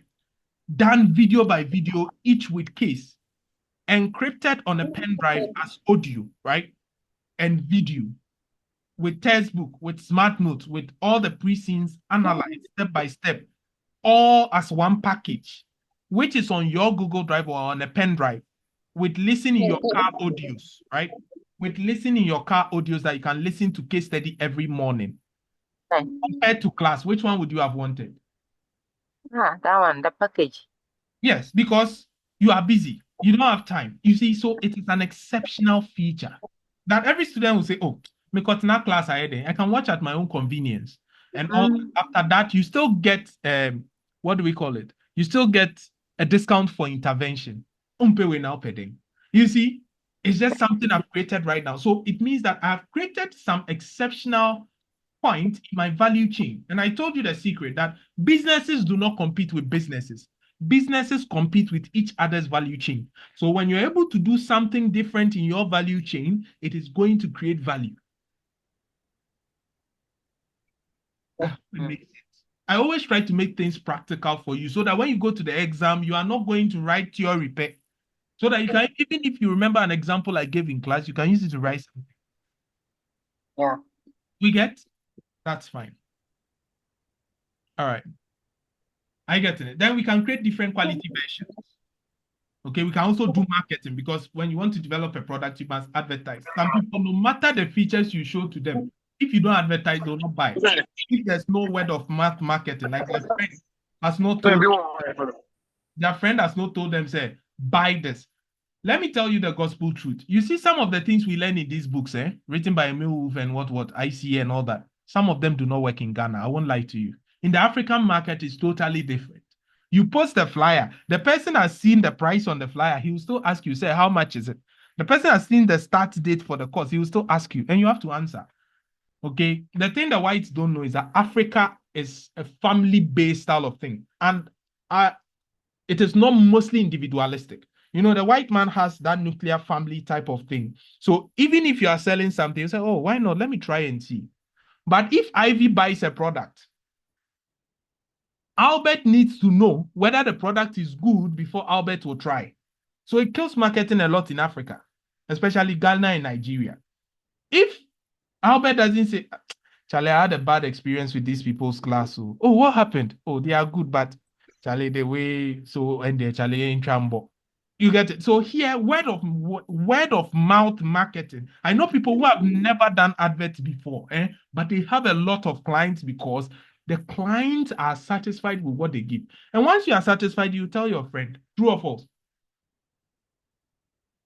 So the whole thing is that these things that I'm saying can also be used to, enhance your product development. Are we okay? Word of mouth marketing. How do you ensure more word of mouth marketing? You can include guarantees. You can include, bring people, tell your friends, and get what? 30% off. Are you getting it? All these things are strategies, guarantees, commissions, affiliate systems. They are all there. There are so many ways you can do marketing. And marketing is the king of business. If you have a business and you don't do marketing, you are going to fail, whether you like it or not. Even word of mouth is still word of mouth marketing. Some people just focus on value. Give you the value to the extent that you have no choice than to tell your friend. You get it? There are some people like that. But you can combine all the options and you'll be fine. So these product market strategies, you see there's still the word market, meaning it involves some marketing. So what are some of the keynotes that we need to note before we come to diversification? Now, a company needs to be innovative and strong in the area of what? In the area of what? Research and development. Research and development. It means that if you want to do product development, you must do research so that features, that significant features, now a few value chain, the one that will come from your value chain, you would have done substantial research on that. Are you getting it? And have an established what? Reliable marketing database to tell that these people that I'm selling this thing to, they are going to buy. Make sense? And you see, every time I keep singing about this particular thing, our big friend here, what's the name? Innovation. I told you innovation can beat anything, right? Constant innovation can allow for the development, sophistication of consumers and customers and ensures that any product-related competitive advantage is always maintained. I don't like the word maintained here. It's always what? Sustained. Right? And I told you everything is about sustainable competitive advantage. When you have that, what do you fear? The market is yours. You will dominate. You will not compete. There are some businesses we do not compete. They dominate markets. Do you understand? And that is how I want you guys to be thinking. You always have something to say. You always have something to write. Is that okay? All right. Any question about the intensification strategies? Any question about the intensification strategies?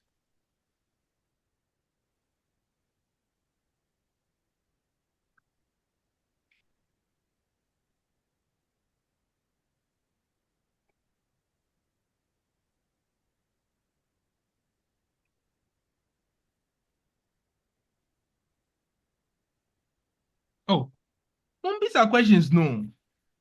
It's the questions that would, that will tell me whether you understand or you don't understand and where do we have to go. Okay. So what if I told you this one was coming? Would you ask questions then? Which one? What if I told you Ansoff was coming for 15 marks? Would you ask questions then?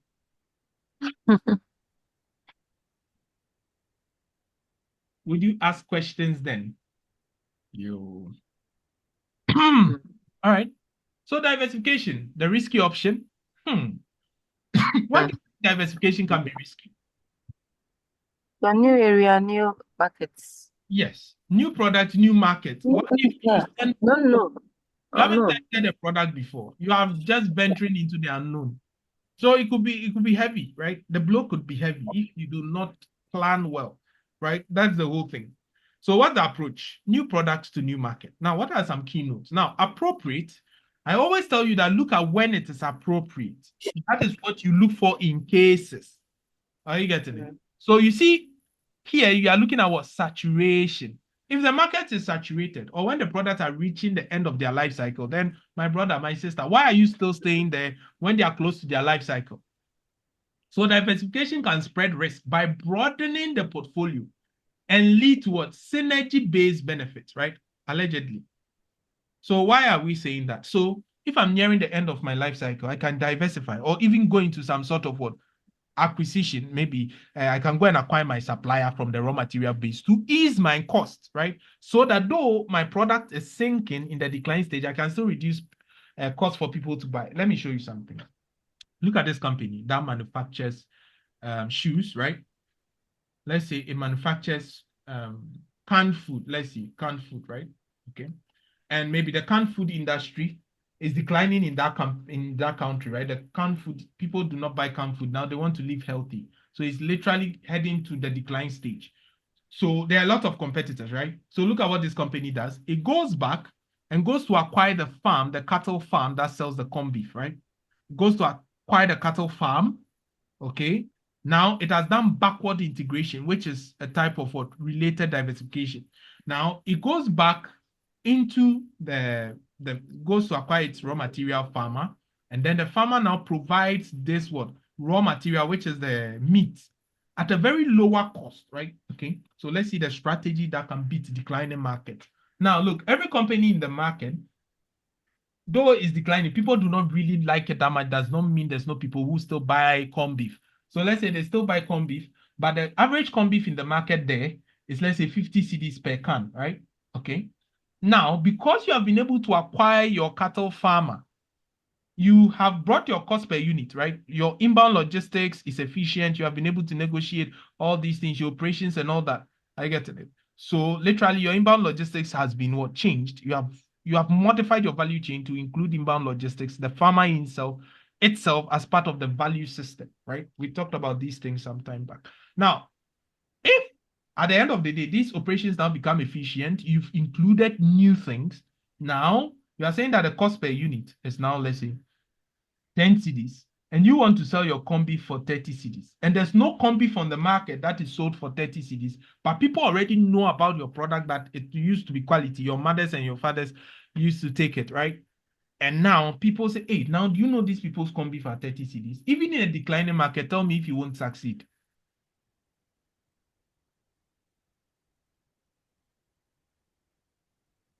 Even in a declining market, are you going to succeed or not?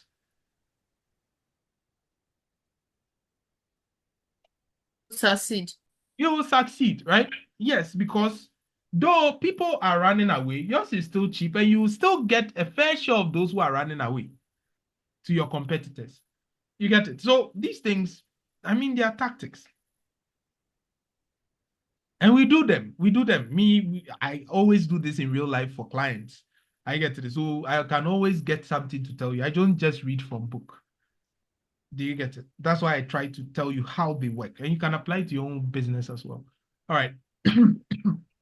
Now, this goes through periods of being in and out of favor, and the debate is always continuing as to whether this is a good strategic option. Now, critics argue that it is madness to take resources away from known markets and products only to allocate them to businesses that the company essentially knows nothing about. This risk has to be compensated for by higher results or higher rewards, which may or may not exist. So diversification can be a problem, and I can prove this to you by taking a simple case. We'll dive deep into diversification, but you know me, I like cases. So may try the other cases I'm doing. I feel like my students are not really getting what I'm putting across. That's why I always give you cases. I don't like teaching theory. That way it looks like. So let's take a question, right? It's a typical case. And I see old question. Ejumapa. Let's see what could be the basic problem of Ejumapa. We'll not do everything, but let's just read quickly.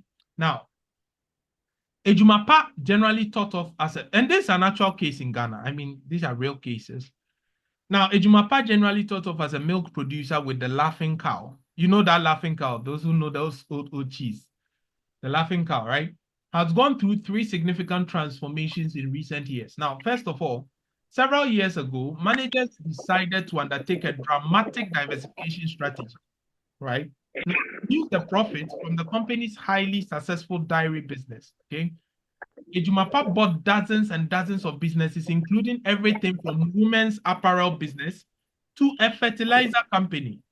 Please, from what we've read here, what can you tell me about this company? What are they selling already? What was the company selling? The company was into what? Dairy. This Dairy. milk business, right? Then all of a sudden, see, it didn't even go into something that was closer. They went into women's clothing, went into fertilizer business, and unrelated businesses. Do you think this is a good strategy? It depends. You cannot say yes or no. It depends, right, on how you can get competencies, whether from outside. Remember, HR and all those things can still get people to run these businesses for you. But then, if you are starting a business, it is good to go into a business which you are quite familiar with. Your remember, we talked about what resource-based approach to strategy, right? And competence-based approach. Do you have the competencies to manage them? That's the most important thing. If this can be done, you don't have a problem. Now, a few years ago, however, managers began to realize that the disparate businesses were not performing as well as they might and decided to develop a new strategy. You now see. You now see that these things are bringing them down, right? Because the businesses were not. The idea was that they would sell many of their unrelated businesses and use the proceeds to buy new businesses that fit within a narrower range of markets. So you see now they are developing a good strategy to sell the businesses that were not doing well and then use it to now venture into markets that met their competencies. Are we okay? You get the idea? Yes, sir. So these are typical examples. There's a full case. I mean, it's a full case. All right. So if you read ICA cases, you get a lot of business ideas, but people hardly read cases. The best way you can become good at, for instance, advanced audit is to read cases. Forget answers. Just read the cases. Once your brain will get used to similar, you start noticing that similar paragraphs. They give them gift and hospitality. They give them this. It's the same thing they keep repeating over and over again. You see that you get used to. Okay. There's one way you can simplify things for yourself, and that is by consistency. Okay. I believe in the student who can solve one question more than 20 times. So it becomes with one who has solved various varieties of questions and do not remember. Right? If you know different techniques to take an opponent down, and one person who has practiced just one technique multiple times, who will you fear? Because this guy can hit you once and you are gone. This guy can use all different techniques and he may forget. So I believe that if you get the concept, there's no way you will fail. And when I say that people do not understand, there's a concept which is mostly important. What is the reason behind what is being done? Anyway, let's go back. So brand stretching ability is often seen as being the critical success factor for successful diversification. Now, this is a possible discussion point. Now, the new business and its strategy may well have teething problems with its implementation, and this may damage brand reputation. You say you are going here, like a Jumape's case, right? You say you are buying women's clothing. What else did they buy? Fertilizer. And at the end of the day, you cannot implement the business or work well, then it can damage your reputation. True or false? True or false? True. True, right? Now, what are the reasons that may cause this? One, objectives can no longer be met in your known market, possibly due to a change in your external environment. You have excess cash and what? Powerful shareholders. That is why you maybe want to use that excess cash to invest elsewhere. Not so. It may be possible to brand stretch and benefit from past advertising and promotion in other strategic business units or yours. So some businesses diversify purely because they have some business portfolio, maybe a branch or maybe a subsidiary who is already into that area. So based on their previous success, they can use that to venture into. So let's say if my father was, let's say, a management consultant who had done ICA before, right? And my father is well known that he's a good management consultant. I can use that venture to enter into what? ICA market, right? By contacting my father's colleagues and people who have known about my father. True or false? True or false? So past glory can still help you because that reputation is there to succeed in other industries. True or false? It That's is. true. Yeah. So diversification promises greater returns and can spread risk by removing what? The dependency on one product. So look at a company that sells ice cream and also sells umbrellas. Do you think that company will be less profitable? Let's see. So it's peak and trough, right? Okay. So during the rainy season, what happens? Ice cream business will be down. True or false? But the profits of what? Umbrella True. are going to balance it. True or false? During the dry season, ice cream business will be To up. be high. But then what will happen? Yes. Umbrella will drop because nobody is using umbrella. So this guy being able to what? Diversify his portfolio of businesses alone can help him succeed, right? There'll be a balance in his product portfolio.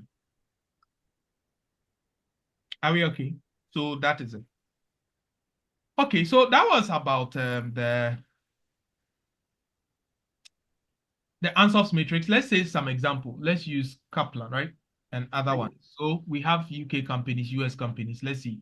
They said, well, Kellogg's have repositioned their products through various advertising campaigns, and that is market penetration. For example, have you forgotten how good they taste? You see, they are reminding you of what you were already taking. Look at something. I like this copy. I'll adopt it and use it to write my copy. Wow, I like it. Look, are you seeing the copy they wrote? Have you forgotten how good they taste? It means that we are not targeting new people, but who? Good customers. And what Yes, strategy? the old one, What strategy is that? penetration. Penetration. Market But penetration. we are selling what we already sell to the existing customer. I hope that is clear. You see, these things are fun. After that, Expanding the scope. are you getting it? Yes. The campaign was what? Remind adults who buy cereals for their children of the virtues of their product that already existed, right? Let's see, Quick Fit. It's a motor repair company, right? It took the opportunity to cross-sell insurance to customers on their database who had visited their outlets to have equipment fitted, right? So this one is a concept in marketing we call piggybacking, but it is actually product development. You see, as we learn, I also teach you marketing concepts. What does it mean? So look, I sell ICA class to you, right? True or false? And as a result of selling ICA class to you, I also end up selling you audit training. Do you get it? Which you know that if you finish ICA, you need practical training. So if I sell you ICA class and I end up selling you audit training, it is a cross sell. It's piggybacking. It's like this one is Odiweya Shechi. Do you get it? I hope you are learning concepts. So it's like that's piggybacking. You have this product, but you know this product will help this product, help this person after this. So I'm selling you, I'm repairing your car, but I also sell you insurance.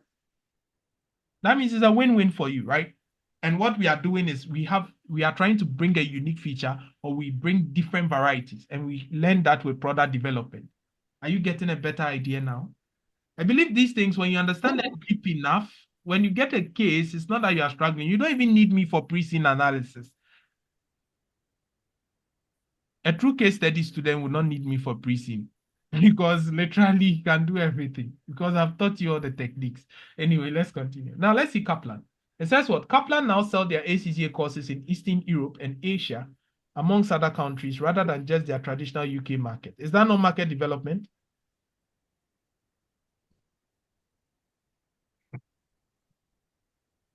Is that not market development? Yes. What kind of strategy are they using? What entry strategy are they using? Kaplan, tell me. There are many international strategies we learned. We know franchising, licensing, but which one are they using? I'll be waiting. Let me get what and come back.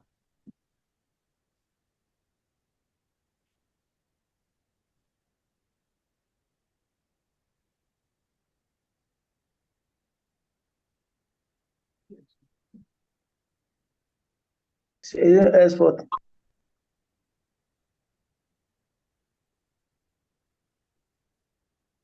Is that what? Albert, you were saying something. You said is what? Oh, that's what it's export. Of course, it looks more like exporting. Then we have last one. It said what? Virgin, a multinational conglomerate, okay, has expanded into a wide range of different activities, including airlines, trains, cosmetics, wedding wear, and so on. That's diversification, right? But these diversifications, are they related or they are unrelated? Unrelated. Yeah, so when we look at diversification, which I told you we look at as a full topic, right? Diversification, we have what we call related diversification. I'm making car, then I go into the making of tires, right? Related diversification is also called concentric diversification. And unrelated diversification is also called conglomerate diversification. So when you hear, oh, this business is a conglomerate, what it means is that it has different ranges of businesses, like that of a Jumapada we saw. You remember? Hello? Yes, sir. Understood. All right. So now I believe it's question time. Let's take some questions. But I like limitations. What are the limitations of Ansoff's matrix? Please, can you read for us? I'm getting a sore throat. So the limitation of Arnold's matrix includes the matrix is seen as being too simplistic as it fails to take account of external environments such as competitive strategies. For example,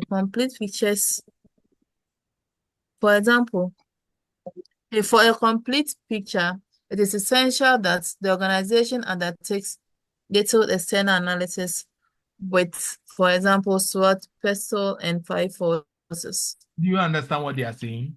You remember that when we're talking about the market penetration, maybe market development, we weren't talking about how things like government regulations are going to change, how inflation was going to affect our pricing, our discount, and all those things, right? If you are going to the external market, we didn't even look at the risk factors of maybe doing market development. So that alone is a limitation of the matrix. Is it clear? Yes, sir. Two. The metric focuses on ways that the organization can grow. In reality, not all companies want to grow their business.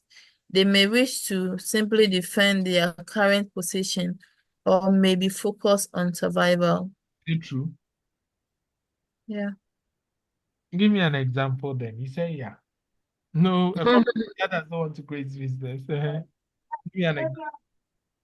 A typical example is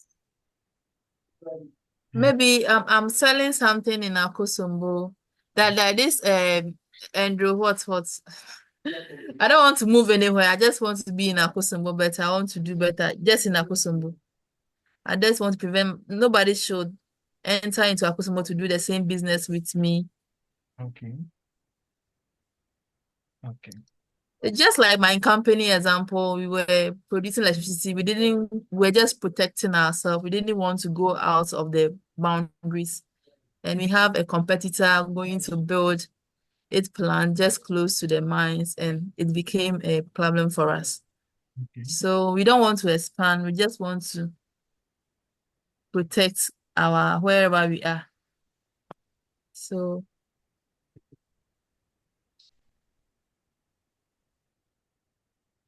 That's say, am I there? you are there. Let's use a non-profit organization. Like an NGO. Yes. Why would an NGO want to really grow? grow, maybe growth. Growth we are talking here is about growth in maybe product and market and all that. Sometimes they just want to serve the welfare of their market, their members, maybe with some small bar. I get it. To just take some coins to help them, but not to grow giddy giddy. You get it?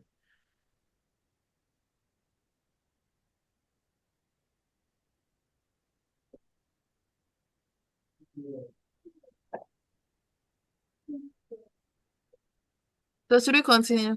Yes, please continue. So any decision made by management uses Ansoff matrix is subjective. The model does not show the companies whose strategy is optimal. As such, ineffective strategies can so easily be selected.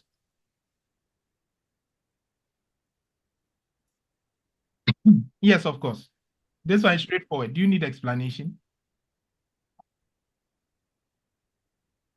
Do you need explanation? I've already explained this Yeah. long ago that you cannot, there's no one specific strategy you can do. You get it? It depends on the person doing it.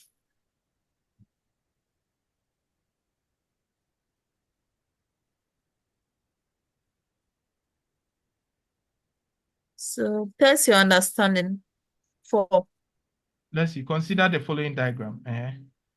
Mm, So answer. Product existing, a market, products existing, A, B, C, and D. So which one of the following strategies is located in a quadrant B on the above diagram? Existing and new. New. No, the B is at So new we are markets, B. existing products. No, it's your question. B, And so new Ah, markets. existing What products. is new is market. So we are developing the market. It's market new development. market. Yeah. True or false? Yes. That's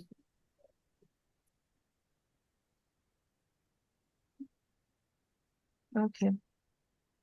So can you go to the next one? yeah. You've answered this one very easy, eh? Yeah. Okay. Let's go. Test your understanding. 5. HUF is a business that retails wine, beer, and other alcoholic beverages through the large number of stores. It has recently launched a new radio advertising campaign, HUF's normal advertising medium, that's offering discount to all customers if they spend more than a certain amount of money on the one of HUF stores. According to Ansoff, which type of strategy is HUF adopting in the above scenario?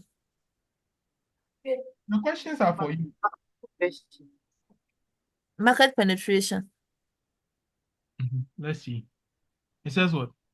Retails wine, beer, and other alcoholic beverages through a large number of stores. It has recently launched a new radio advertising campaign.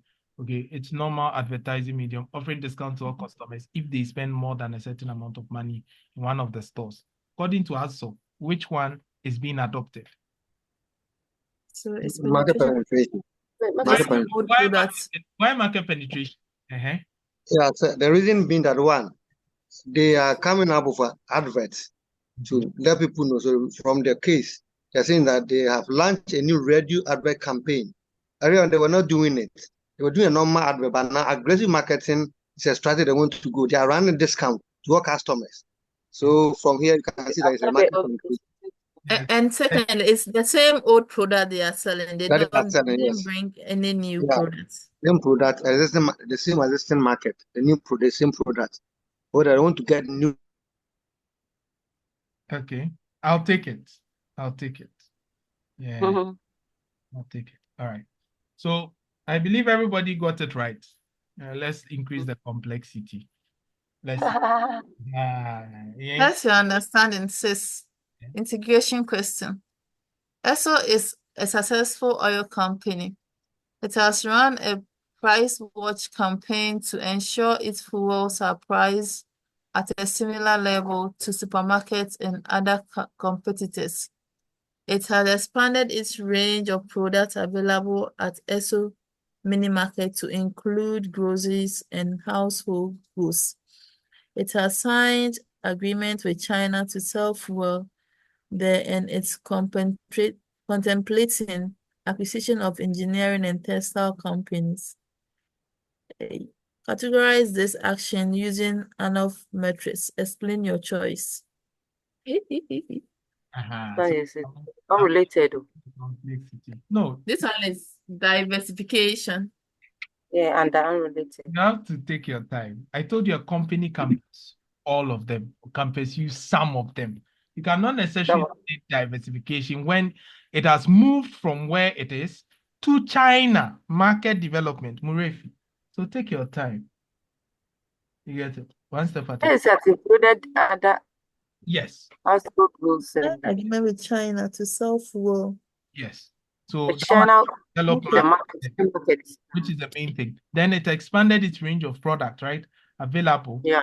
Include groceries and household goods. This is diversification, right? Okay. So doing a campaign to price to make sure your price are similar to other supermarkets and other competitors is selling market the same penetration. products to the same market. Market penetration. Sometimes Yeah. Pressure. I hope you are learning. Yes. Are you sure? But did we see product? Three strategies there. What about acquisition of engineers and textile companies? I think New. You are selling fuel. Then you are buying engineering companies and textile companies. And diversification. diversification. That is also diversification. Yeah. Nice. Are we sure we are all okay? Are we okay? Very okay. All right. So that was it. Now let's dive deeper. Now, as outlined in Ansoff's model, diversification refers to a business entering into a new market or industry, which it does not currently, while also developing a new product or products for this new market, right? Now, diversification is usually seen as the riskiest of the growth strategies suggested by Ansoff, as the business has no experience of the market or the product that it is planning to sell. Now, diversification, I told you, can take two main forms. What are they? Concentric and what? Conglomerate. Now, concentric diversification is what we call related diversification. And a typical exam question will come and ask you the advantages and disadvantages of forward and backward integration. And it's funny, it's only 8 marks. Then the rest is 7 marks coming from a different area, maybe principles of strategic positioning, right? All right. So concentric diversification, I hope you are writing your own small notes. Concentric diversification. Sir, Yes, boss. please can you repeat what you just said? I stood up. Do I remember what I said? Who can Oh, remember? sir, please. No, I said a lot of things. So if you say, can I repeat what I said? There are a lot of Maybe when you said that The one you just said. advantage and disadvantage, then they will ask, you mean the question? they Yes, will ask some saying that strategic go to, questions. go to strategic case study. Most of the time, these ones, they are all diversification strategy, right? So another word they use to confuse students instead of diversification strategies, we also call this integration strategies, right? And they'll to state some integration strategies that are available. Why do we call them integration strategies? Because they still involve you integrating either your buyer in the supply chain or your supplier in the supply chain into the strategy. So look, we were using a company that sells what? What's the earlier example where we acquired our supplier? We were selling what? Is it the oil? Is it the oil? No. Our own example, we're selling something and we went back to buy our farm. The corned beef. Yeah. Remember the corned beef example? Where we went back to acquire the farmer. the cattle farmer. Do you remember? Yes. And also go forward to acquire the distribution company that what distributes the corn beef. Do you understand? So what we are doing is that we are doing integration into our value chain or integration into our supply chain. That's why they are also called integration strategies. So if you go, this is the trick. And ICA, that I taught students, told them that these are types of diversification. I even mentioned it, but when they went, they said integration strategies, and most of them didn't even touch the question. Meanwhile, it was the same thing we had discussed. Yeah, so So please don't take chances. I said these ones are also known as what? Integration strategy. Because you are what? You are integrating into your what? Your supply chain. Value chain. Value chain. Makes sense. I hope that is clear. Yeah. All right. Now, when we say related or concentric diversification, we are either growing into similar industries, or we are growing forward into a customer marketplace, or growing backward into existing supply chain. So these things, what are they? They are integrations. Can you see? So going forward into a customer marketplace or going backward to what? A supply chain, right? So we have vertical backward, vertical forward, and horizontal. So the whole thing is that there are two types of related diversification. We have what we call forward integration, okay, and backward integration. Okay, these are the integrations, but this integration that you are seeing is what we call a vertical. This is what we call a vertical what? Diversification or a vertical integration. It depends on what you are looking at. Vertical integration. So we have vertical integration, we have horizontal integration. Okay. And you know, the funny thing is that these things that you are seeing are also examples or types of mergers that we have. So if you go to the example, you can use this to answer mergers and acquisition. You can use it to answer diversification.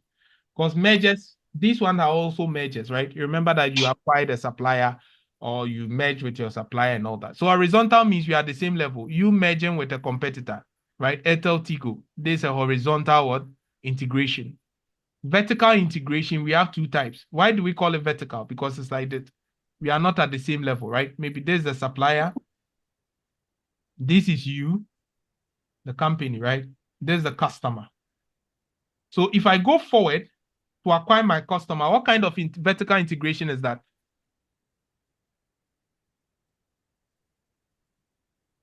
What kind of integration is that? go for go forward. Yes, Forward integration. Forward integration. forward integration. If I go back to still Forward. in my own farm, what kind of integration is that? Backward. Vertical backwards. To the roots. Yes, you are going to the root, the raw material root. So vertical backward, the company seeks to operate in markets in which it currently obtains its resources. Okay, so a supermarket, for instance, producing some of the product it buys. So the benefit would arise from greater control over the resource supply, right? Then forward integration, a company seeks to move into its customer base. Example, a brewery establishing its own chain of pubs and off licenses. This one, people hardly do it. It's serious. Assuming club decides to open their own pub. Are you getting it? It means that they've taken over the pubs, or Ghana Brewery decides to open their own pub and sell at a very low cost.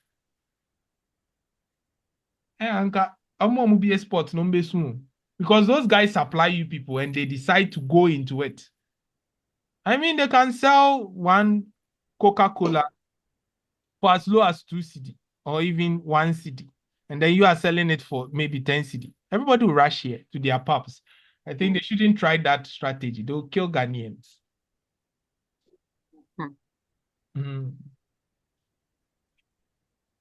Okay. I hope that is okay. So horizontal is the company entering into complementary or competing markets. Like Honda establishing motorcycles and cars. They are literally for road transport, right? But I hope you all get the idea. So now, if we take diversification, let's draw a diagram, right? So let's see. If we take diversification, we have two types. What are they? Mention them. We have what? Related and We have related and what? unrelated. Unrelated. Another name for the related is what? Concentric. Concentric. And another name for unrelated is what? Conglomerate. Conglomerate. Okay. Now, under related, we have what? Two types. What are they? Those are the integration strategies. We have what? We have vertical. We have horizontal, right? I hope this diagram will make everything easier for you. Okay. Under vertical, we have what and what? Forward and backward. Backwards and Either we are going backwards to the raw material base, or we are going forward to the customer base, right? Yeah. And I told you these are also known as what? integration. Integration strategy. Strategies. Or they can be called types of what? Mergers. Mebwa. Okay. So I always give you alternative questions that they can ask you, which require the same answer.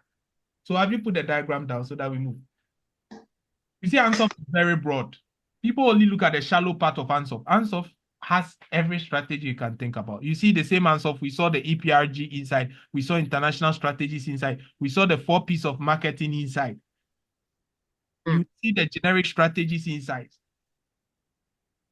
Because if I want to do market penetration, I can either go cost leadership, not so, or I can go what? Differentiation, true or false, by bringing unique features of the same product, or I can just focus on a specific group of my customers, focus, which will still be used for market penetration. So every strategy in the world still falls into Ansoff. So for me, it doesn't matter the model, it's how you can use it or utilize it to generate strategies. Yeah. Ansoff is a great man. But I hope now everybody is solid here. Everybody can do Ansoff and do it very well. No, if it comes, it's a sure banker that you can clear. Oh, assure me now. Yes, sir. What on a scale of 0 to 100, where your yes sir, where should it be? Should Oh. be 90. Why 90? Why 90? Ivy. Ivy, my body, why 90? Are you not confident in yourself? You said Oh, we are confident, but you see, we are giving room for Ansoff we comes. want to. Hey, that's what you.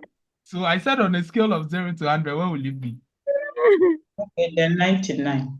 Hey, 19. What did I check?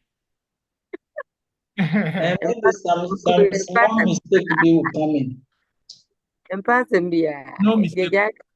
Trust yourself. Trust in God. No mistake. You will not make any mistake. You will make it, right? Don't give a margin of error. Always just go for the mark. Okay. Yeah. Don't think that there will be a mistake. No. Just go for it, right? Yeah. If you want something, you go for it. Okay, so that is it. I hope that is. Has everybody put down the diagram? Has everybody put down the diagram? Can we now move? Quick. It's already 9:14. Yes, please. We are done. Right, that's fine. So let's move. Now, vertical integration. Taking over a supplier, for instance, backward vertical integration, or customer, which is forward integration, there are some key issues. So ICA would mostly beat students' mind here because every exam, I told you strategic choice questions, we have 2 main ways that ICA focuses and examines them. Do you remember? I told you one, they either go with what? Advantages and disadvantages, true or false? Or what are the issues to consider? And 2, they can ask you to do SAP. Yes, please. Yeah, so this is a rule. Any question that will come around this area, this is how you are expected to answer, right? So 1, what are the key issues? 1, cost. So if you are talking about advantages and disadvantages, you can write it in this manner, right? So is it cheaper to make the product in-house and avoid paying towards a supplier's profit margin? Or might the supplier have sufficient economies of scale for them to sell it cheaper than you can make it? So if you can assess this, then you can go back to acquire the supplier to make it lower, right, for yourself to maybe make your inbound logistics effective. 2, quality. I get it. So making a component in-house means you can tailor it to your own needs and use proprietary expertise, right? So if you have the necessary resources and competencies.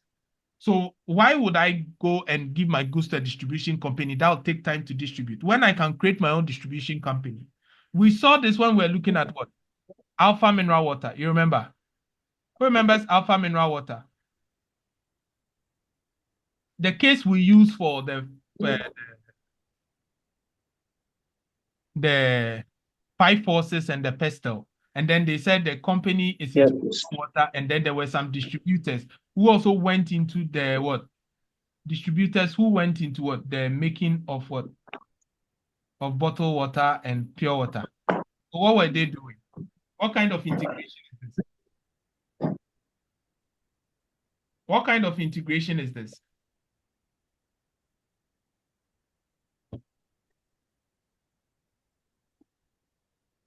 The question again, you said they were doing.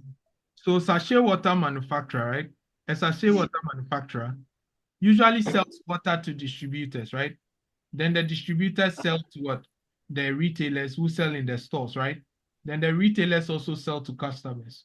But they told us that these distributors were not making enough money because the industry was saturated. So most of the distributors now became what? Went into the production of bagged and mineral water, right? They now went into bagged water for sale so that they can make their profit, right? The backwards integration. Backwards integration, thank you, right? This backward integration. And as a result of that, what's the impact on five forces? What impact will they have on five forces? Because we, the manufacturers, sell to these guys who are our customers. Is it going to increase or decrease their bargaining power? Yes. Increase or decrease? Which? Decrease. Why decrease? Person you are selling to for him to sell is now going into the same business you do. Would he have more power or less power? You have less power. Why less power? Look at it carefully. The person you are selling to is now into the same business with you. So now you cannot get anybody to sell to again. You're looking at it the wrong way. Think about it well. Okay. I am selling to you for 50 cedis. And you also go into the same thing, right? Or you are going to go into the same thing. The chance that I give you a price is telling me that I can also make the same thing. So why should I buy from you at a higher price? So you will be forced to lower your price so that I can buy, and then you will not go into the making of the bagged water. True or false? True. So that one it's going to increase the Now who is having the power now? of the customer of the Yes. one you sell, Yes. not you. So it reduces your bargaining power. And so you if it's reducing your bargaining power, then that customer's bargaining power is increasing. I'm not looking at you, the company. I'm looking at the And that's what I forces was that saying. affect the company. No, you don't. Okay. These people I was are looking at still the our company. customers. We never look at forces for the company. The company has no force. The company, to its supplier, is a customer. To its customers is a supplier. You know that. So we don't look at it from the perspective of the company, but from the forces around the company, the industry. That's how we do five forces, you remember. Now, if my customer can easily go into the making of bottled water, and I'm already selling bottled water, what will make this customer not go into bottled water would mean that I should lower my prices so that he can make enough margin to sell to others. If he can get good margin, why would he go and buy machines and stuff to come and sell bottled water? Does it make sense? So this will force me to push down my price so that this guy can buy, so that he doesn't become a competitor with me. And I'm asking, would this increase the customer, which is the distributor's bargaining power? It will lower it. It will increase it. To increase it. So sometimes take your time and understand it. Because yes, if you say he's going to bagged water, does not mean he's still not going to buy other bagged water. He can still buy and sell and make commission. So it depends, right? So they bring these things in scenarios just to play with you, right? All right. Then you can also talk about risk and flexibility. Now, outsourcing gives a firm the flexibility to switch suppliers and so exercise buyer power to drive down prices. So look at the bad and good aspects of it, and you get some things to say, right? So integration, backward integration, okay? We are looking at vertical integration. Backward integration refers to development into activities which are concerned with inputs to the company's present business. For example, A company becoming a supplier of its own raw materials, right? Sometimes this form of integration is called upstream integration. So you see, I'm also giving you another name. So backward integration is also called what? Upstream. Upstream integration. So I'm just giving you all the terms so that on the D-Day, it's not messed up, right? Now, forward integration refers to the development into activities which is concerned with your output. For example, a company could set up its own distribution channels rather than relying on outside retailers. So sometimes this form is called what? Downstream. Downstream integration. Have you written it down? Back So, to the customers. yeah, so backward upstream, forward downstream, right? All right. Vertical integration can have important benefits and costs which need to be considered in any decision. What are the benefits? Now, economies of combined operations like proximity, reduced handling, economies of internal control and coordination. Like you can schedule and coordinate operations, are you getting it easily? So information about the market can be fed back to the production companies. Then economies of avoiding the market, right? So you can do better negotiation, packing goods, advertising costs, and so on, processing fees and stuff. And you can tap into technology, all right? So close knowledge of the upstream or downstream operations can give you valuable strategic advantages. For example, if you're a computer manufacturer and you have instituted backward integration into semiconductor design or processing design, manufacturing, right? You can gain a better understanding of the technology and its potential rather than buying it from someone. It can safeguard your proprietary knowledge because you are the one establishing it yourself, right? Because you do not have to supply specification to the suppliers who can steal your recipe because they know what goes into your recipe. True or false? If I set up my own business, rather than, okay, give me 5 quantities of this, give me 5 this of this, I'm going to make shito. He will see the secret recipe for your shito. Meboa. Yes. Yeah. The taste of that shito is still in my mouth. Nika shito. Okay, so you can have a short supply and demand. Now, the firm will have to first call on suppliers in scarce periods and the greatest chance of having an outlet in periods of low demand because it is your own business, right? It is not now that you call the supplier and he will tell you the supply is short, other people have ordered, or it is out of stock. You have your own business that can give you supply. So even in times when things are not good, you can still get definite supply, right? It can lead to reduction in bargaining power of suppliers and customers, right? We even saw an example. So two of Porter's 5 forces are customer and supplier bargaining power. So if your suppliers are giving you a rough time, take them over and set up your own supply company, right? So that you reduce the bargaining power. Like the pure water example, I'm a distributor. If I set up my own pure water bagging company, it means that your costs will go down. Do you get it? It means that now I dictate the price that I'm going to buy from you. If not, I have my own supply. I get it. Okay. So you can also have what? Enhanced ability to differentiate. So more of the product comes under your control. You have a greater ability to what? Differentiate. Is that okay? And you can have a defense against lockout, right? So it may be necessary to defend against being cut from access to suppliers or distributors because you already have your own suppliers and distributors, right? All right. So there are some other disadvantages, like there may be a lot of cost, right? So there may be increased operating gearing because you are what? You are going to incur a lot of fixed cost. There may be reduced flexibility to change your partners in the future, and it requires a lot of capital investment, right? These are some of the disadvantages that you can have. You can be cut off from your suppliers and your customers because you are building your own, are you getting it? Companies of that sort, so they may be driven away. They may be dulled incentives, right? So the captive relationship between the buyer and the seller can quickly lead to inefficiency. And there may be different managerial requirements at each level, which if you are not careful, is still diversification, right? I told you diversification, if you do not manage well, it can lead to a big problem, all right? Then we come to horizontal integration or horizontal diversification. Now, this refers to development into activities that are competitive with or directly complementary to a company's present activities, right? So there are 3 cases. One is your competitive product, right? So you can take over a competitor that can have obvious benefits. So leading eventually towards what? Achieving a monopoly. So apart from active competition, a competitor may offer advantages such as completing geographical coverage, right? Then we have what? 2, complementary products. For example, a manufacturer of household vacuum cleaners could make commercial cleaners, right? So a full product range can be presented to the market, and they may well be benefits to be reaped from having many of the components common between the different ranges. So it's either you go and overtake a competitor at the same level, or you have product that can be used for the same similar things, right? So if I'm selling you ICA textbook, I get to sell you ICA past questions. What kind of integration is that?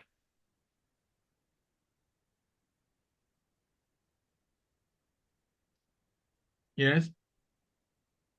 What kind of integration is that? Forward. Is the horizontal, but It's horizontal, but which type?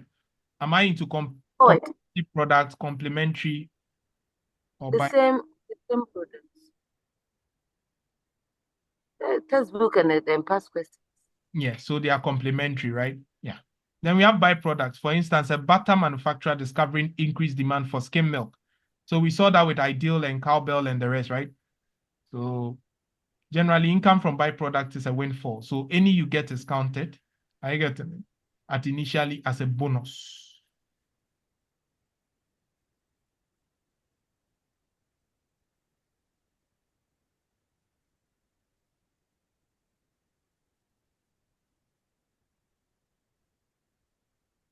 All right.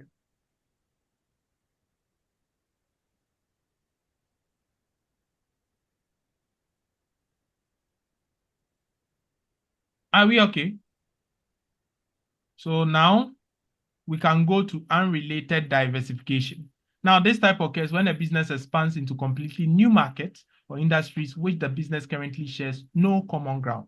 So the advantages, conglomerate diversification tends to occur when there are limited opportunities for expansion in the organization's current market.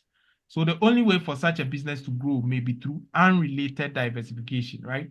So when you have limited opportunities to expand in your existing market, then you can go into businesses that you have no idea. And when we come and look at the shell directional, I said shell directional policy matrix, this one, the corporate parenting matrix, that is a Ashrid portfolio display.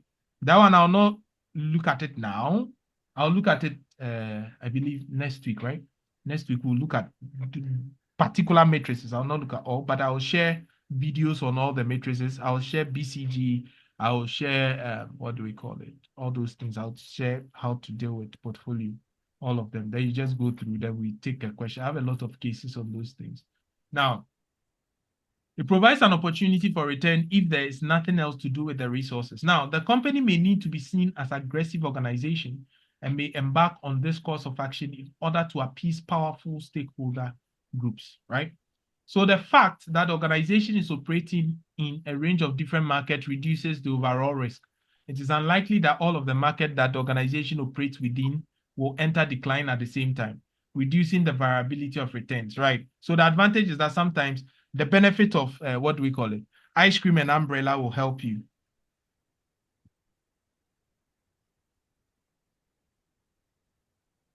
Are we okay?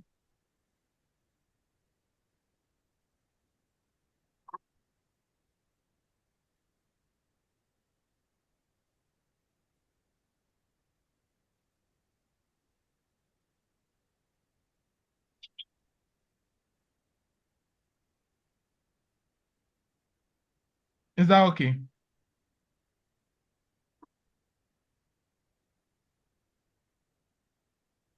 Hello?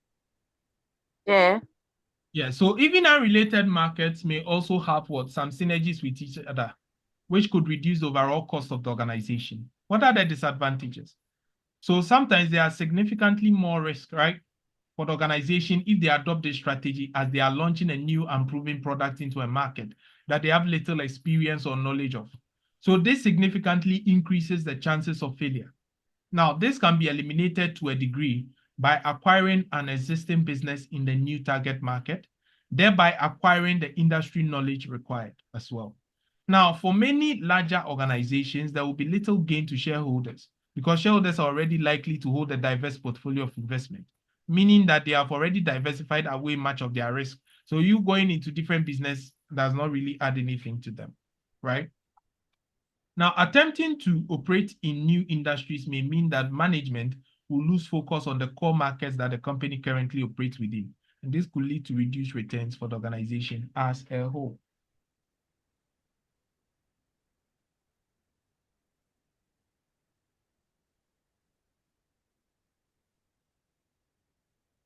Is that okay?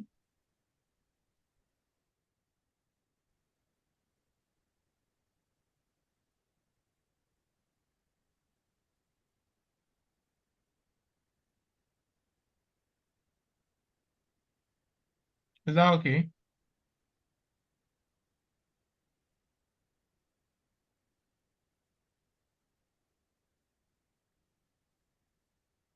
Nobody's responding. Yes, please. All right. So we go to test our understanding and let's see. Peace. You can continue. Okay, test your understanding. 7. Which three of the following will be likely reasons for an organization to adopt an unrelated diversification strategy? A. Reduce risks for diversification institutional shareholders. Increase synergy. Reduce variability in return for the organization. Possibility of a brand stretch. Increase management focus on core activities. Existing markets are saturated. Improve employees' morale. Okay, so please answer it for me. Which three? Choose three.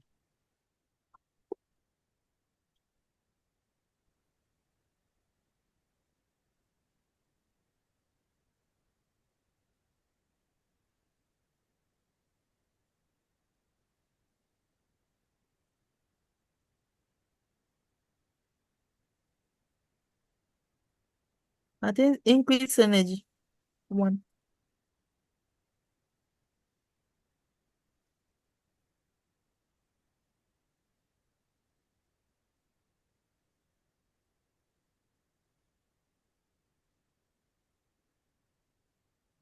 Existing markets are saturated. 2.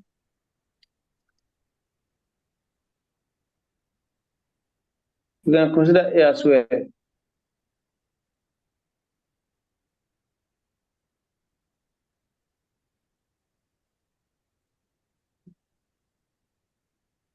Sir, please, we are finished.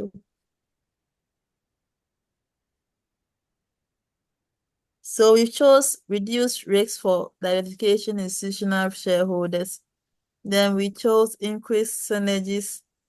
Then we chose existing markets are saturated.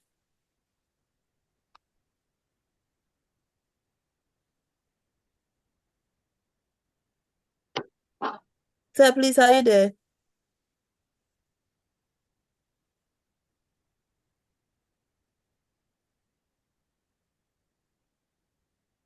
Yes, I'm there. Oh, not knowing all the things I'm saying, nobody was hearing me. I was muted, sorry. I said read this SNER question and let's see. SNE is an energy producing company that's at present only operates coal-fired power station. A chartered global management accountant working for Dash was asked to evaluate the whether ESNE should invest in a business to generate electricity by wind and solar power station. The chartered accountant wrote the following response. According to Ansoff metrics, this is an example of market development by our company using a sustainability, acceptability, and feasibility framework of Johnson's, Coles, and Huntington the investment in suitable The investment is suitable because we have all the core competencies needed for generating electricity by wind and solar power technologies. It will be acceptable to investors because they have shown willingness to invest in energy generation and are accustomed to long payback investments. It will be feasible because regulatory authorities will recognize the signal have a good safety records. So the following best describe the response for the chartered accountants. A. Excellence. A correct evaluation has been provided based on the sound understanding of Ansoff metrics and self-analysis, and it has applied both correctly. Good. Appropriate evaluation using self and core competencies but contains some misunderstanding about Ansoff metrics. C. Poor. Evaluation is based on few assessment of core competencies and incorrect application of Ansoff metrics and self-analysis. D. Unacceptable. The chartered accountant have shown no understanding of core competencies nor of the application of Ansoff metrics and self-analysis. Radio baby, I did. Never funny, sir.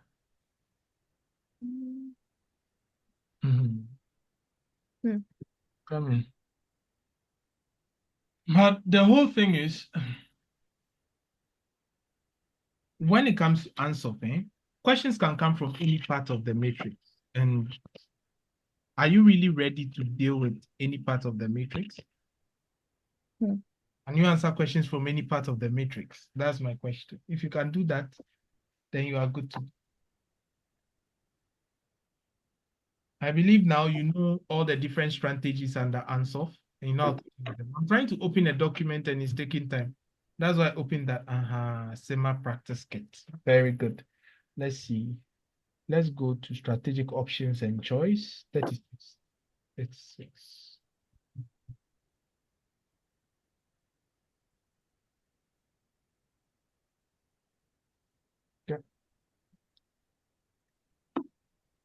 Okay, so let's read. I think this will be fun. I mean, I like So let's see. Read, you tell me. It doesn't matter whether you know or you don't know. Let's see if we can answer them, right?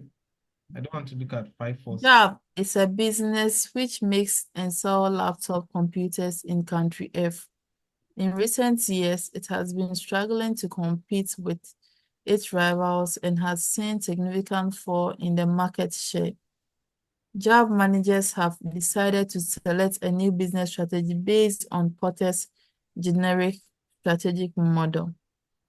After careful analysis, Job identified that it lacked any real market research, which meant that the company was unable to obtain reliable information on the various individual segments of the laptop market in the country F. Job managers felt that obtaining this information would be too costly and slow, meaning that Job would be unable to adapt to a dash strategy. Let's try continue. Yeah, continue. But even this one, if you like, we'll not continue. We will know which strategy. So it lacked any real market research. It was unable to obtain reliable information on the various individual segments of the laptop market. Its managers felt that obtaining this information would be too costly and slow, meaning that it cannot adopt which kind of strategy. Which strategy requires a lot of research, a lot of premium features, and a lot of cost? Diversification. Differentiation. So if you cannot put in enough research or innovate, can you run differentiation? No. No. So A should be here, differentiation. Now, Jobs managers did, however, identify that majority of the product launched by Jobs rivals were high specification with good quality materials and many innovative design features, right? Okay. They said lacked any market, the first one. Any real market research, which meant that the company was unable to obtain reliable information on various individual segments, meaning a particular market, right? Of the market, right? A particular sector in the market. So JAB's managers felt that obtaining this information would be too costly and slow, meaning that JAB would be unable to adopt a focus strategy, because focus means you focus on a particular niche. Do you get it? It shouldn't be differentiation, because here they said specific or individual segments. So if you do not have information on some particular area to focus, you cannot do a focus strategy. Clear? Clear? Yeah. Okay. But they said that JAB's managers did, however, identify that the majority of products launched by JAB's rivals were high specification, with good quality materials and many innovative design features. Products with inferior quality, such as those sold by JAB, have not sold well in country F. This information led JAB's management team to decide what the best generic strategy to adopt for the company was. And that would be what? That would be what? If we want to go in line with our rivals, then which one will we adopt here? Already we've put focus here. Differentiation. Yes, this is more of differentiation, because one, good quality, innovative design features, and high specification. Something special that command the price premium means that we see differentiation there. You see, they are objects, but they can play with your mind. So can ITH also bring objects? Oh, not now. You do what? But this one is just to test your mind, so that when you see something in a scenario, you can think about what kind of strategies to adopt. This is a full case study. They have just modified it like this. So yeah, it's all about answer. I don't want us to look at what I want us to look at answer.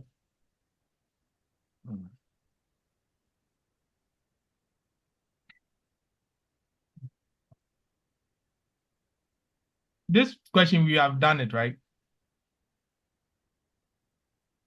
We have done Not it. this one. We did something like this.